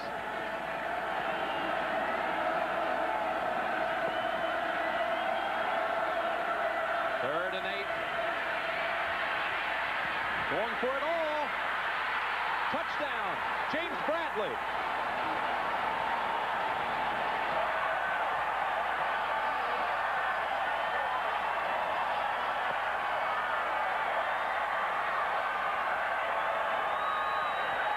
That's a 30-yard strike from Dan Enos. Enos to Bradley, and the first touchdown pass of Enos's career at Michigan State. I'm a little surprised they're actually going for the one-point play here unless it's a fake. They're down by 2. Well, I do not understand this at all. A 2-point conversion could tie it. Butlin's the holder. Extra point is good. I don't understand that at all. But Jim, give Dan Enos some credit. Again, this is a guy, his first start in a stadium like this, a tough place to play, #1 team in the country, gets very good protection, and he's been hanging in the pocket real well. Finds Bradley. I think the defensive backs hit one another. Smagala and Terrell bumped one another, and that allowed Bradley to come wide open for the score. That's a nice throw by Dan Enos. 13 unanswered points. Delta Airlines flight attendant Irene Lockwoody loves to fly. Are you still here? My son was supposed to meet me. Well, I'll wait with you. That kid is always late. What she loves most are the people she meets. He must have got caught in the rain. He was even born late. Wide receiver James Bradley scored for Michigan State, but it was set up by the defense and Percy Snow. Tony Rice is going to get flattened by Percy Snow. Great team defense. And remember, Snow said, to stop Notre Dame, we have to stop Tony Rice. And boy, he did it right there. That set up the interception and the touchdown. But Jim, I'm very surprised they didn't go for 2. They really should have. You can see Notre Dame has 3 turnovers today, and Michigan State has cashed in with 13 points. Well, I think you make a valid point. The difference between 14-13, 14-12 makes no difference. No difference at all. Should plan on getting a safety.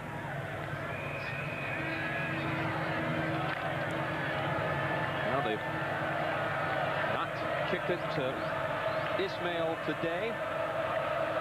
Squibb kicks, flying low again. And the ball squirts loose. Anthony Johnson falls on it at the 34-yard line. Our John Dockery played for George Perlis when Perlis was a defensive coach with the Pittsburgh Steelers. And John, perhaps you have an idea of the strategy there of Coach Perlis. Now, Jim, I'm not saying I agree with George Perlis and what he did, but I think that coming out of the locker room, there was smoke coming out of his ear, intensity in his eyes, and I think he just feels that there's a lot more time and a lot more going to happen in this game, and that's why he didn't want to appear to be desperation to go for 2. Now back to you, Jim. 1st and 10, Notre Dame, midway 3rd quarter, leading by 1. Rice hit by Davis, Travis Davis, after a 2-yard gain. Travis Davis said that if you can't run, you can't play in this defense, and you just saw a great example of it. Number 75, right there in the middle of the screen, he fights off the block of the guard, fights off another block, and still makes the play down the line and puts and delivers a blow. Once he gets there, you know he's been around. Senior from Warren, Ohio. Again, the big Joe Green fan, wearing the number to honor his hero, 75. 2nd down, Rice setting up the screen for Johnson. Anthony Johnson has the Notre Dame 1st down at the 46-yard line. Gain of 12 on the play. Chris Willards, Harlan Barnett tackle Anthony Johnson, but not until he picks up the 1st down. Rice, before that completion, had been 0 for his last 4 with 2 interceptions. And Jim, what a nice job by Mike Helt, the center there, who not only snapped the ball, obviously, to Tony Rice, but then got out in front of the screen and made the key block. 1st and 10. Up the middle to Johnson. Maybe a yard. I really sense there the tremendous emotion on this Michigan State team, primarily on their defense, Jim. They have come out, and I'm sure George Perlis, whose forte is defense, talked to his team at halftime, and he said, we wanted to be more physical. Well, they certainly have been thus far. They're taking the game right now to Notre Dame. Perlis told us we can stay with Notre Dame in height, weight, strength, and toughness. The only thing they have an advantage on is speed. 2nd and 9. And pulled down, dragged down from behind, Percy Snow. Percy Snow tackling Tony Rice. Perlis made a comparison, comparing Snow with Jack Lambert, saying, I can say that he's just like Jack Lambert because I've coached them both. Percy Snow really plays Tony Rice one-on-one here. Again, all the people are going to keep the linemen off of him. So he just comes right down the line of scrimmage. He sees the opening. He's almost like a running back. As soon as he sees the opening, he shoots the gap and makes the play. Third down.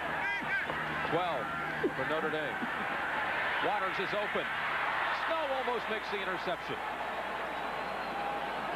Ball coming across on a line, and Percy Snow almost making the interception. He is dominating. I told you a moment ago, Perlis making the comparison. Snow and Jack Lambert, players he has coached at middle linebacker. What do you think of that comparison? Well, Percy Snow is a smaller player, a more physical player, and better foot speed. Jack Lambert had some great people in front of them, and Percy Snow does here at Michigan State as well. Sexton to punt. Into the wind. Ball is held up. Hawkins makes the fair catch at the 31-yard line. So, Michigan State now has the football and the momentum, trailing only by 1. This is the 5th time Michigan State has gone against Notre Dame as the #1 team in the country, having lost the first 3 occasions, and then the famous tie in 1966 when it was 1 against 2. The 10-10 tie. Touchdown Jesus looking on.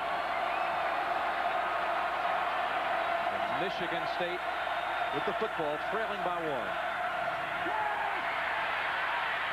Enos looking for Hawkins. Todd Light was right with him step for step. We've got an update. Let's go to New York. Greg Gumbel. All right, Jim, thank you very much. Todd Marinovich of USC was shaken up earlier in the game. His replacement, Shane Foley, threw a touchdown pass. Marinovich came back, and he's thrown 2, one of 11 yards, and then earlier, a school record 87-yarder, and Southern Cal leads at 21-3 with 7.5 minutes to play in the first half. Jim, kind of hard to imagine that Todd has thrown one longer than your partner has there. My longest, Greg, was about 6 yards, but thanks for the thought. Enos to Hawkins. He might get pushed forward to the first down. He might be a yard short now that I look at it. Francisco in the area. That man, Percy Snow, has turned this game around in the second half with his enthusiasm and his play.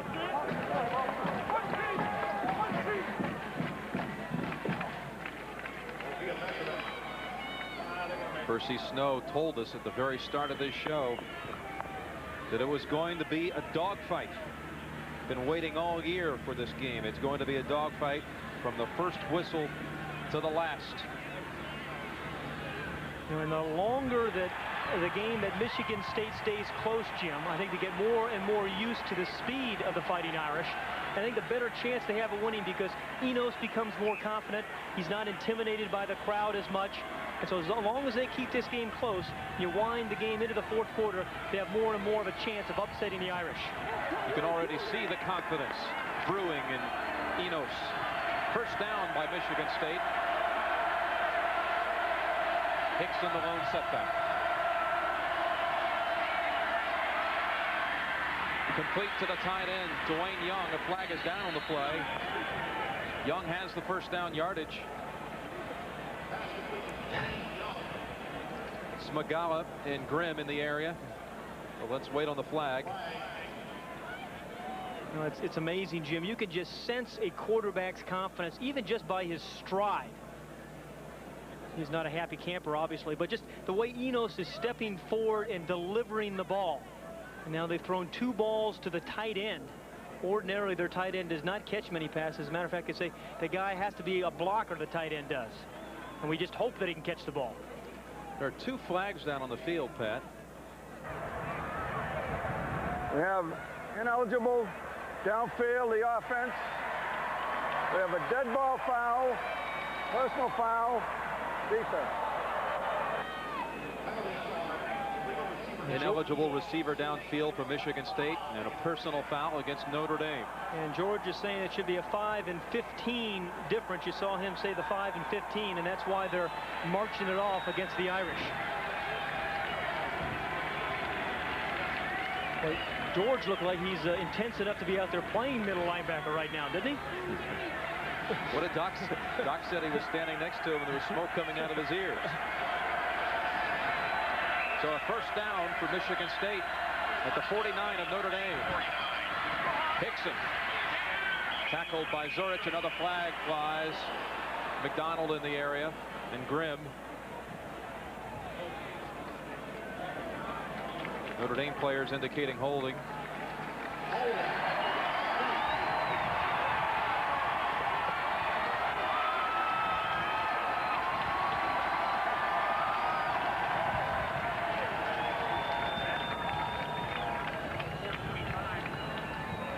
Holding offense during the run, 10-yard penalty, receive first down.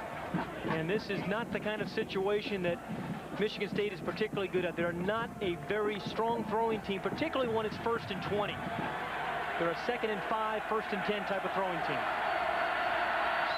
1st and 20. Or 18, make it.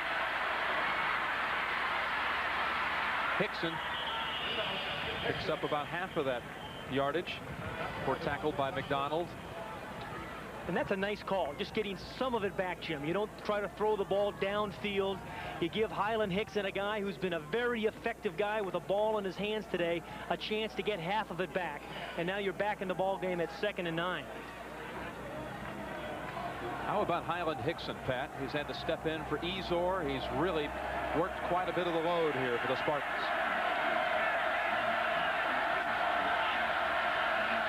2nd and 9. Enos has his man Hawkins, and I believe it's a first down. It is at the 38-yard line of Notre Dame. Todd Light bumped him out, but not until Hawkins, who's having a big day, picked up the first down. And he's slapping hands, and his confidence is growing. He's throwing the ball right on the money. Dan Enos is a very effective passer today. And again, Courtney Hawkins has done a nice job of running the outside route, and particularly to the left. This is a difficult throw, rolling to your left and throwing the ball with some authority out in front of the receiver. That's a nice play. 1st and 10. Pass behind the tight end, almost intercepted by Grimm. Behind Dwayne Young. And that would have been a touchdown had Grimm come up with it. Let's get another update. Back to New York, and Greg Gumbel, take it away. Thank you, Jim. At Louisville, former West Virginia quarterback Browning Nagel drops back and hits Eric Broomfield 14 yards to the 1. It set up a touchdown by Carwell Gardner, and the Cardinals leading the number 9 West Virginia Mountaineers 14-3 in the 2nd quarter. Jim? All right, Greg, that might surprise a lot of people. I'm not surprised. Louisville has been coming alive here for a couple of years. Last year, 8-3 and snubbed by the Bulls. Enos batted down. There it is again, Pat. You were talking about it, getting the arms up in the air. Jeff Alm this time got the paws on it. As we go down to the sidelines with John Dockery. Thank you, Jim. I'm here with Blake Ezor. And Blake, what is the extent of the injury? They said I separated my clavicle. And you did it early in the game. Second play of the game. I fell on it, and then number 50 fell right on me. I felt it pop out. And I just stuck it in there, and I kept playing. And when they scored, I didn't think I could be able to catch the kickoff. So I told Coach, I said, I don't think I'm going to be able to catch the kickoff. He said, why? I said, well, my clavicle's hurting. Blake, we want to go back upstairs to Jim Nance. We want to talk to you in a moment again, though. Hold on. Big 3rd down play. I'm not sure they're in Langlow's range. It'll be 55 yards from here. Enos flags down, and he falls down back in Michigan State territory. Andre Jones and Scott Kowalkowski combine on the 4th sack of the day for Notre Dame. Pressure defense all the way. 3 or 4 blue jerseys in Enos's face, led by Kowalkowski, number 37. And then Andre Jones got into the act, and so did McDonald. A loss of 16, Pat. The holding penalty declined.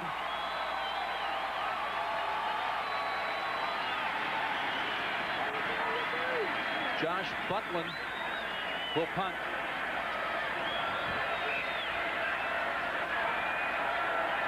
With the win.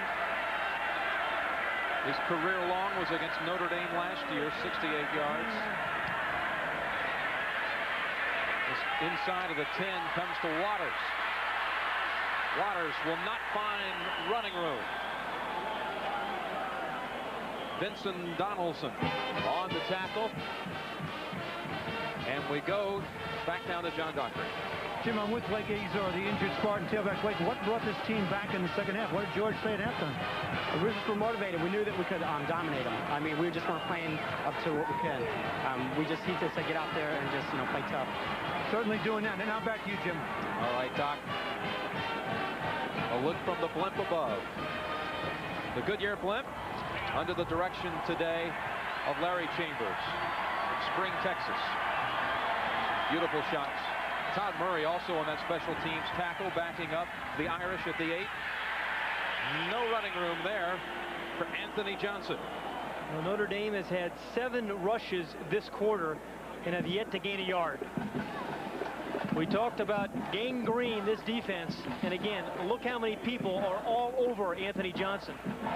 Breidinger, Davis, Snow. Breidinger was there first. Great team defense. A lot of guys in the gaps, closing any hole for any running back. Lou Holtz looks at the scoreboard. 1 minute left in the third quarter. Quarter dominated by Michigan State. Ricky Waters for a yard. And a flag down at the line of scrimmage. Harlan Barnett and Carlos Jenkins covered that side. Waters tried to run to his right.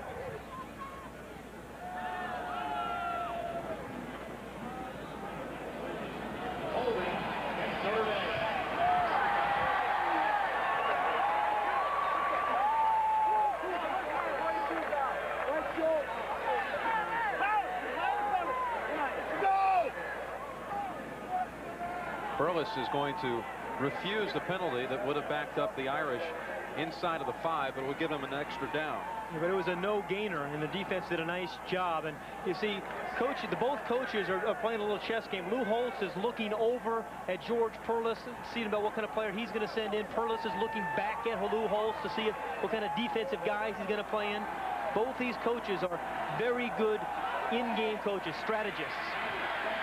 3rd and 9 as the play shuttled in by number 35, Ryan Mahalko. Clock is running. Final seconds of the third quarter.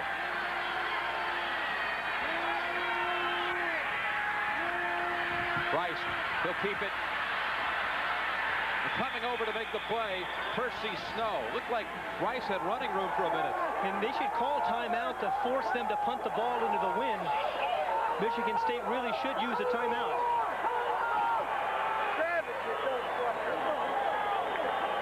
It's a heads-up play by Perles, forcing Notre Dame to punt the ball into a pretty stiff wind. We'll be back with CFA football in just a moment.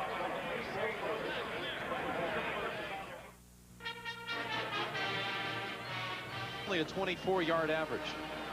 But, you know, it shows you, again, the heads-up play by George Perles. We talked about Lou Holtz doing it at the end of the first quarter. Remember that? Well, Perles just did the same thing right there. Should set up Michigan State. And Notre Dame into the field. Sexton on the goal line. Snow tried to put a rush on him. Fair catch called by Hawkins at the 46-yard line. The punt measured 33 yards. And we go down to John Dockery. You know, Jim Nance, after that last defensive series, defensive coordinator Norm Parker from Michigan State took his team aside and said, you know what? We have Notre Dame exactly where we want them. They can't run on us. They're going to be forced to throw and use quick trick plays. So the Michigan State defense is really hopped up and believing in themselves right now. Back to you, Jim.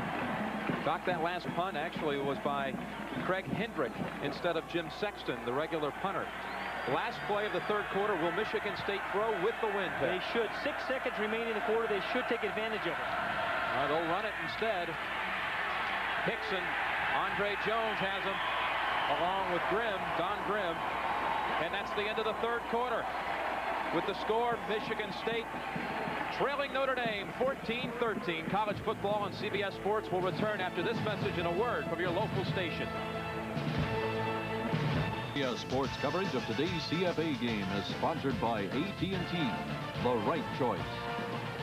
Ford Motorcraft quality parts. And by UPS, fast, efficient service to 175 countries and territories worldwide. 15 minutes of football remaining. And number 1 Notre Dame leads by 1 over Michigan State. The Irish led 14-0 in the second quarter, but 3 Notre Dame turnovers have brought back Michigan State. And a Percy Snow-led defense of Michigan State has halted all of Notre Dame's drives. A week ago, Notre Dame scored 2 touchdowns on special teams. Today, only 25 yards out of their special teams. 2nd and 10 for Michigan State. Pass intercepted right in the hands of Don Grimm.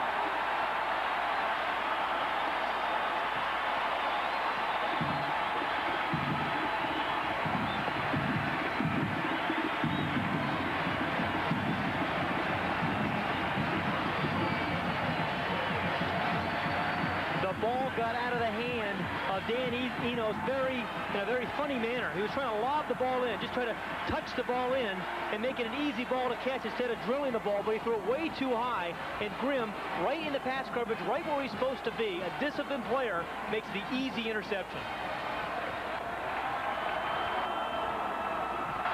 Notre Dame from its own 38. And Rice looking long for Ismail. Michigan State was not crossed up. Donaldson and Iquinillo were step for step with Ismail on the coverage. When you say step for step, that is saying something, because Ismail has tremendous speed, but Donaldson, number 25, gave him a big cushion, saw the post pattern coming, and then just stayed right with him. It's a nice play by Vincent Donaldson.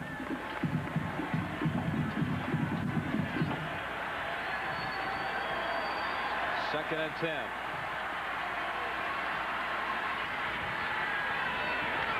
Rice again for Bellis. Did he get the foot down? Yes. Yes. Well, Steve Bellis is a real role player on this Irish team. He runs down on kickoffs. He's a former quarterback. He'll catch some balls for you. He'll make blocks. He's part of the chemistry on this team that makes it such a good team. He's not going to break too many 80-yard runs for you, but he plays a very important role for the Irish offense. He led his high school at Arizona to the state title. Second all-time quarterback out of that state passing yards. 3rd and 2 after the reception by Bellis. They give inside. Johnson. And I believe it's a first down, Notre Dame.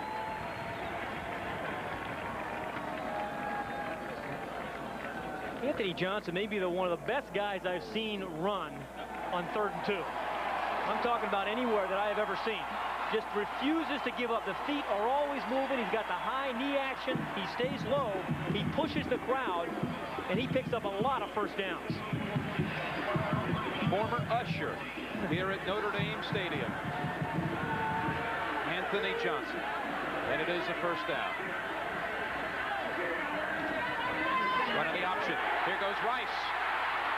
Rice hit by Barnett. Finally hit in the dirt and fumbled. Barnett took the ball right out of his hands. But there is a penalty flag down. Barnett hit him right in the shoulder pads and took the ball away. Stripped it right away from him. Remarkable play by Barnett. There is a penalty flag down, however. Ball was taken away by Barnett, but there is a flag.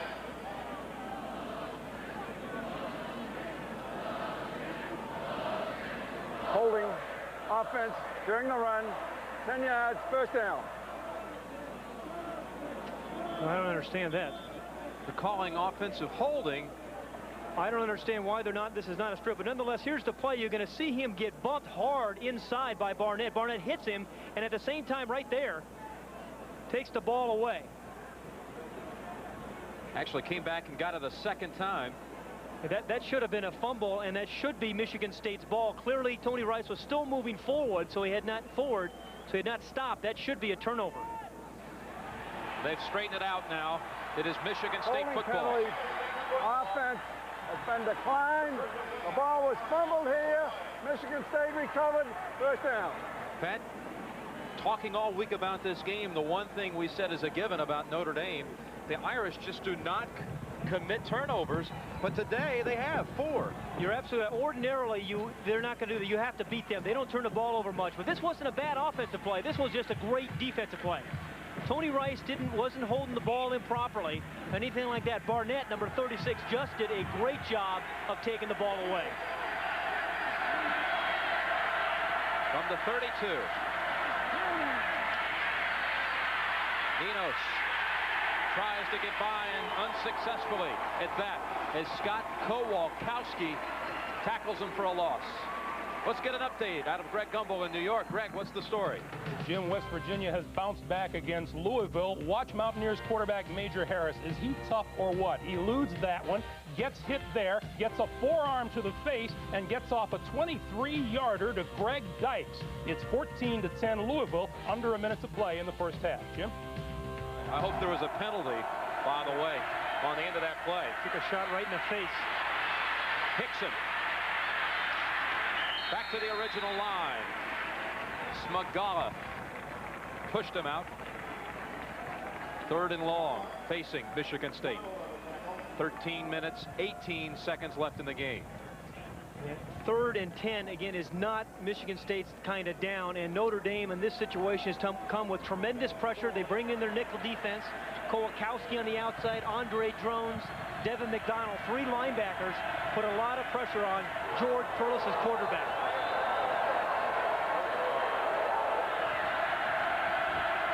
Michigan State must hurry. 4 seconds on the down clock. Just beating it. Selzer picks up 3 or 4 yards. Kowalkowski. Well, that was a really strange call, and I don't think George Perlis liked it. I don't think he realized that was the call, and he's very upset, it looks like, at one of his staff members for having the fullback plunge.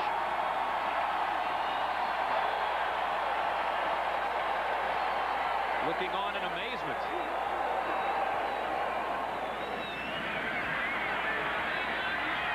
Butland to punt.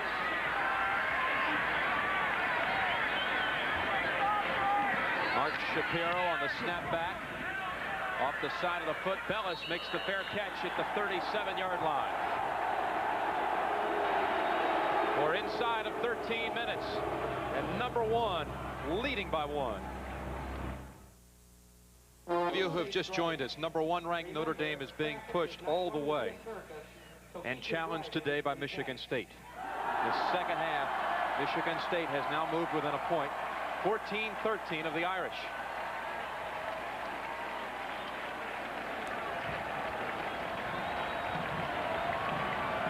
First and 10 for Notre Dame from its 38-yard line. Rice takes the snap, gets to Waters. Waters drives his way in the Michigan State territory. Iquinillo and Barnett make the tackle in the secondary after the gain of 14. Ricky Waters started the scoring. Notre Dame's opening possession with a 2-yard run. He came back and scampered 53 yards to make it 14-0. 2 field goals by Michigan State's John Langlow after turnovers, and then a touchdown pass to James Bradley, and the point after instead of the 2-point conversion. So it's 14-13. Bellis on the carry. And you got to like Steve Bellis. He catches punts. We saw him catch a fair catch a moment ago. He's running the ball. He's made a couple of catches.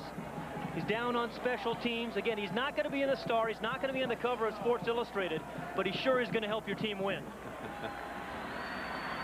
Ismail on the cover this week, and Tony Rice 3 times last year. Well, the publisher is a Notre Dame guy. 2nd and 5. Now back to the wishbone. Ismail in the tailback spot left. But it goes to Waters. First down. Hit by Haller and Iquinillo. Another 14-yard carry by Ricky Waters. And give this Notre Dame offensive line some real credit here. Tim Grunhard, number 75, right on Percy Snow, the middle linebacker. Grunhard, the right guard, just comes out and buries him. And by that time, Ricky Waters is right behind. You don't have to stay in a block long with Ricky Waters running behind you. Ricky Waters now 13 carries, 87 yards in both touchdowns. Waters again. No gain. Coming in there quickly, Matt Vanderbeek, senior from Saugatuck, Michigan. Former linebacker. Vanderbeek and this whole defensive front have done a great job of moving around. They call it the stunt 4-3 because that's exactly what they do. They don't slant, they actually stunt. Guys will twist and turn, and it makes it a very confusing blocking schemes, and they're going to come up with a lot of negative plays. 2nd down and 10.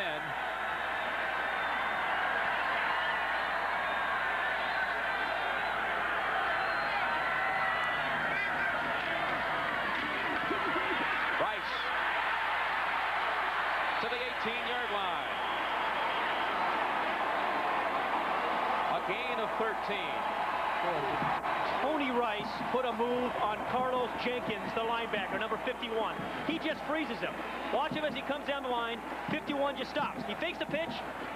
Jenkins goes for it, and then Tony Rice turns it right up. And that is what George Perlis was so concerned about. Tony Rice running the option.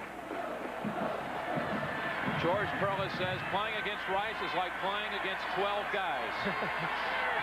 1st and 10. Anthony Johnson. He's still on his feet. Down at the 5. Ball squirted loose, but not for long. 13-yard pickup. Anthony Johnson coming right at you. You try to tackle him. He's got those big legs. He's twisting. He's turning. He's picking up a couple of blocks by Brown. Grunhard fumbles the ball, then makes the recovery. But that is just all determination by Anthony Johnson. That's 13 yards the hard way. 1st and goal. Eilers and Waters, the tailback out of the wishbone. Eilers to the 2. Tackled by Dixon Edwards. This is where Notre Dame is so tough, Jim, when they get into that wishbone, that option formation inside the 5-yard line. Because they have 4 different guys who can run the ball, 2 of them with speed to the outside, and they've got 2 big receivers in their tight ends that they can throw the ball to. A lot of options you have to defend inside the 5 against Notre Dame. It's been a drive put together by 2 14-yard runs by Ricky Waters. Rice a 13-yard run. Johnson a 13-yard run. 2nd and goal. Johnson. Percy Snow would not let him drive for the goal line. Well, has that been a nice matchup all day long? Percy Snow and Anthony Johnson. Now 3rd and 1. This is the biggest defensive play for Michigan State this season. Percy Snow has had a big publicity campaign put forward by the school, but I'll tell you, he deserves it. 3rd and goal.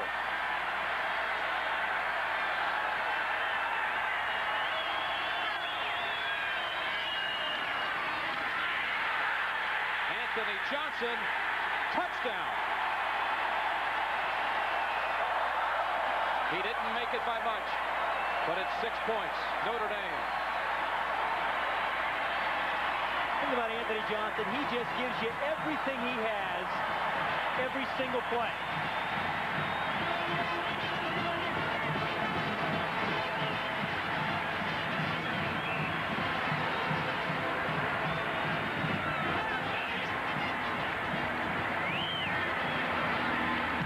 Hendrick makes it an 8-point lead. 21-13 Notre Dame. This is still pretty good defense by Michigan State. Johnson doesn't make it with the first surge. I think it's his twist and his second lunge, really, that got him into the end zone. And that one was all Anthony Johnson, believe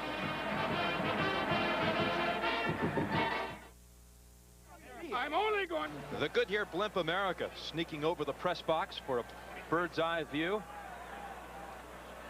And now Michigan State knows what it must do.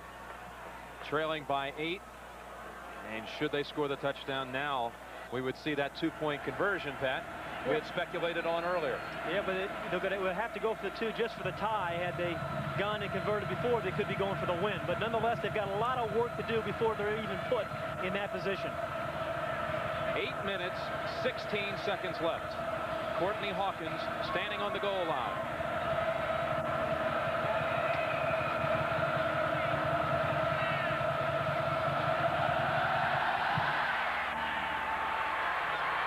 Hawkins at the 8. To the 29-yard line. Tackled by Troy Ridgely. It is now time to present this week's Toyota Leadership Award to team players who have been singled out by their school's coaching and faculty staff for outstanding performance in the areas of team contributions, academics, and citizenship. Today's game team leadership winners are Mike Brennan from Notre Dame. Mike is an accounting major from Easton, Maryland, and Chris Willards from Michigan State. Chris is a history major from Bay City, Michigan. Toyota will donate a check in the amount of $1,000 to each school's general scholarship fund. Brennan and Willards lining up against each other. And here's the pass to Thomas. That's Dwayne Young. Dwayne Young for a gain of 7. His third catch of the day, and Enos has done a nice job of finding that tight end. Again, Enos is known as a touch passer, a finesse passer, and really he uses his head well. He calls a lot of audibles at the line of scrimmage. Third completion to Dwayne Young. Seldom used tight end position in the past out of the passing game. They generally are just blockers. They hope they can catch.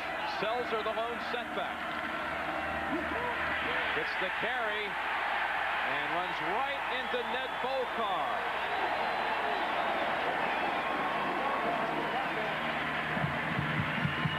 Ninth tackle of the day for Bolcar. Again, he does a great job of playing off guys in front of him. He says about Chris Zorich, he says he's a linebacker's dream. He keeps people off me, allows me to make a lot of plays.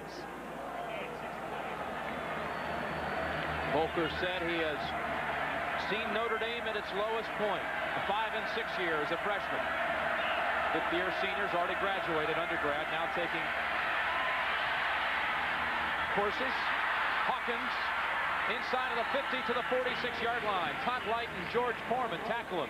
Big pass play of 20 yards for Michigan State. Well, they were expecting Courtney Hawkins to replace Andre Rison, and he certainly has. He has had a remarkable game, and he's run 4 or 5 routes over the middle. And that takes some courage because you know you're going to get hit by the defensive backs and linebackers. That was all hands. A terrific catch. Doesn't turn the ball over. And that's his 4th inside route that he's caught today. Pass was right where it had to be as well with some zip. Hickson picks up 3. Jeff Alm brings him down. 6 minutes, 18 seconds left in the game. Michigan State, remember, has only 1 timeout remaining. And they have to think, with just that 1 timeout and only 6 minutes remaining in the game, this may be their last drive, the last time to touch the ball. They're going to have to think of scoring this time. Tico Duckett, a freshman, is the lone setback. Setting up the screen to Montgomery. A good block on Andre Jones, who fights off of it and helps make the tackle at the 34-yard line. First down, Michigan State. Steve Montgomery does a lot for this team. He went from a walk-on to be a co-captain. As a guy who was didn't have a scholarship his first 3 years, went to training table, was actually billed for his meals later on in the year. But now they say he's the best fullback they've ever had. Keep an eye on number 35, Tico Duckett, a freshman, speedster. There's his first carry. And Notre Dame had a lot of bodies over there, including DeJuan Francisco. Well, you are right. Notre Dame is not staying blocked, and then they string it out. There's some initial contact by the Michigan State players, but watch, guys, they don't stay blocked. 92 is Flannery. Francisco is 32. Grimm is 36. 7 is Jones. Guys just don't stay blocked. They're there rallying around the ball. Inside of 5 minutes remaining. Island Hickson comes back in. 2nd and 8. Pass to Dwayne Young.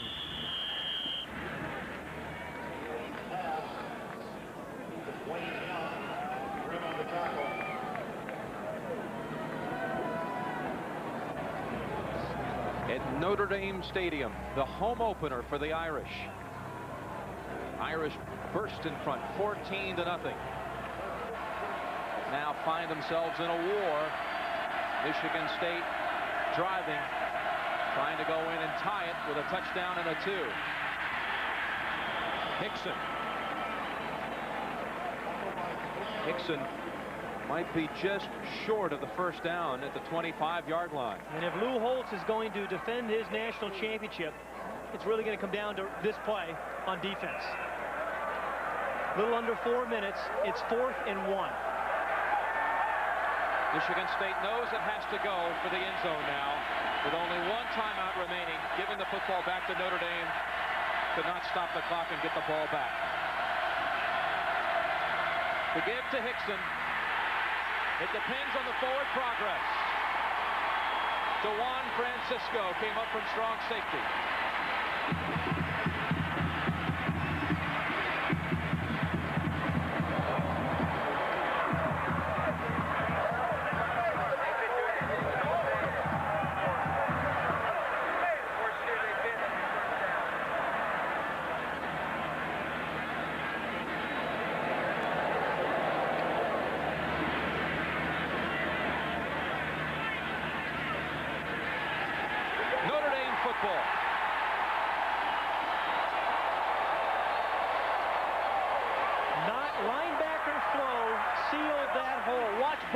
Linebackers, Volcar and Grimm, read the play. They're focused in on Hickson, number 30, all the way. They make the play right there along with DeJuan Francisco, number 32. So give those linebackers always moving toward the line of scrimmage, not down the line of scrimmage, but right toward it. Taking over on downs. And one more first down for the Irish, and the game will be over.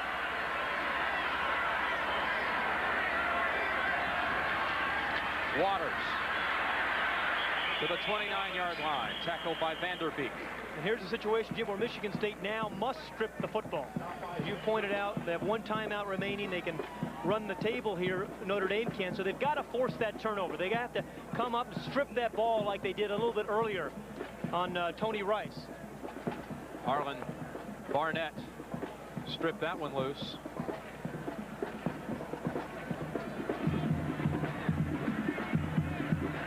Notre Dame will let the down clock run as close as it can without expiring. Eilers. Vanderbeek again on the stop by Michigan State. Vanderbeek got the tackle. Michigan State, a team that picked really in the middle, maybe even 4th in the Big Ten this year, but not expected by most people to contend, putting up a valiant performance today. Well, with this defense, they will contend in the Big Ten, and they have Michigan and Illinois coming into East Lansing to play, so they will be a factor, believe me, in the Big Ten. 3rd and 3, a first down here would just about do it.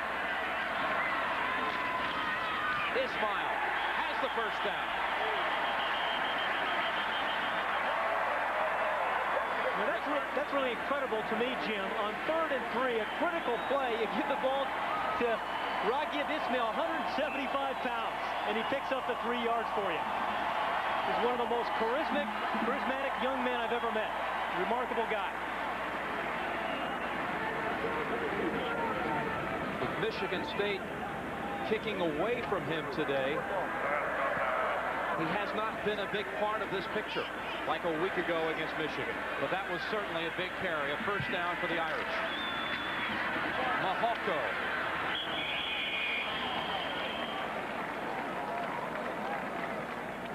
Tackled by Dixon Edwards. One timeout remaining. Michigan State will not use it on this play. Jim, we said at the very beginning of the show, Notre Dame is a versatile team. They have several different ways of beating you. Last week, again, it was the rocket on the returns. Today it's been with a strong and stout defense, particularly when they needed it.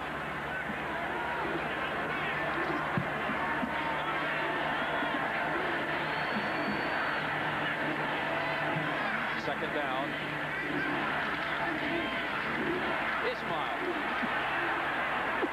to the 46-yard line and near another first down.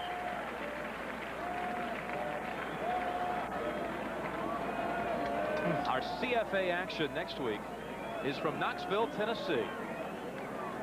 And what a sight that is. Over 90,000 come out every game to watch the Volunteers And Auburn will be the opponent. That'll be a good one. SEC action. Ned Bolcar, the real leader of this defensive unit. As you see, 11 tackles, 30 in the last 2 weeks. And he just makes the people around him better. The clock is still running. 25 seconds left. 3rd and 1. Waters on the carry. A loss on the play. They're going to use that timeout now.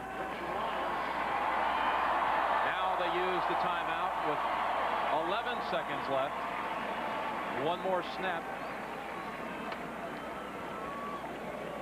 So, the timeout is called by Michigan State. 11 seconds remaining, and the Irish lead by 8. On CBS, Paradise, followed by Tour of Duty, and the season premiere of Saturday Night with Connie Chung. Notre Dame faces 4th down, 11 seconds left, an 8-point lead, Pat, and they're going to punt the football, of course. And Michigan State has got to block the ball here and then get their offensive team on the field immediately. Sexton is the punter. Gets it away off the side of his foot. Hawkins fair catch at the 29-yard line.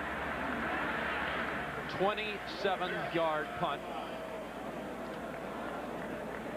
Chance for a long one. A long try by Enos in Michigan State. Coming up after the game, Greg Gumbel will run you through all the scores here on the first weekend of autumn. And a quarterback change, Pat. John Gieselman is coming in, and that's because he has the big arm. He is a redshirt freshman with a very big arm, number 13. They call him Slingshot, and they need a big arm here. Lining up 3 receivers to the right side. Smolinski, and a fumble on the exchange. Montgomery is tackled, and this game is over. The nation's longest win streak is now at 15.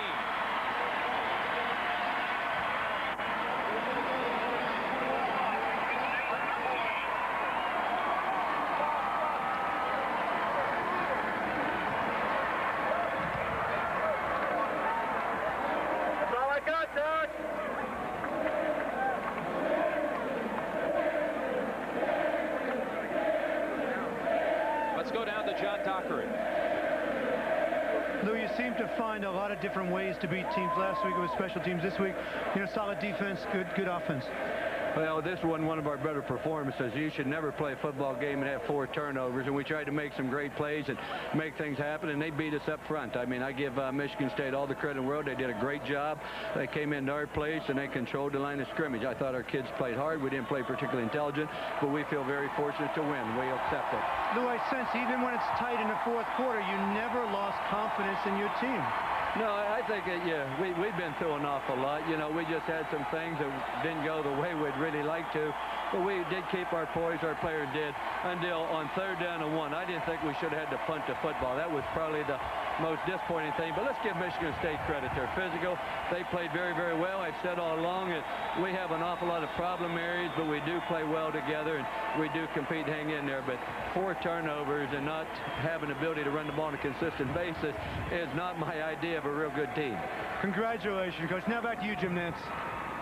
Notre Dame is now 3-0 on the season, and one of the great scenes in college football. The Golden Helmets, emblematic of the Boilermaker.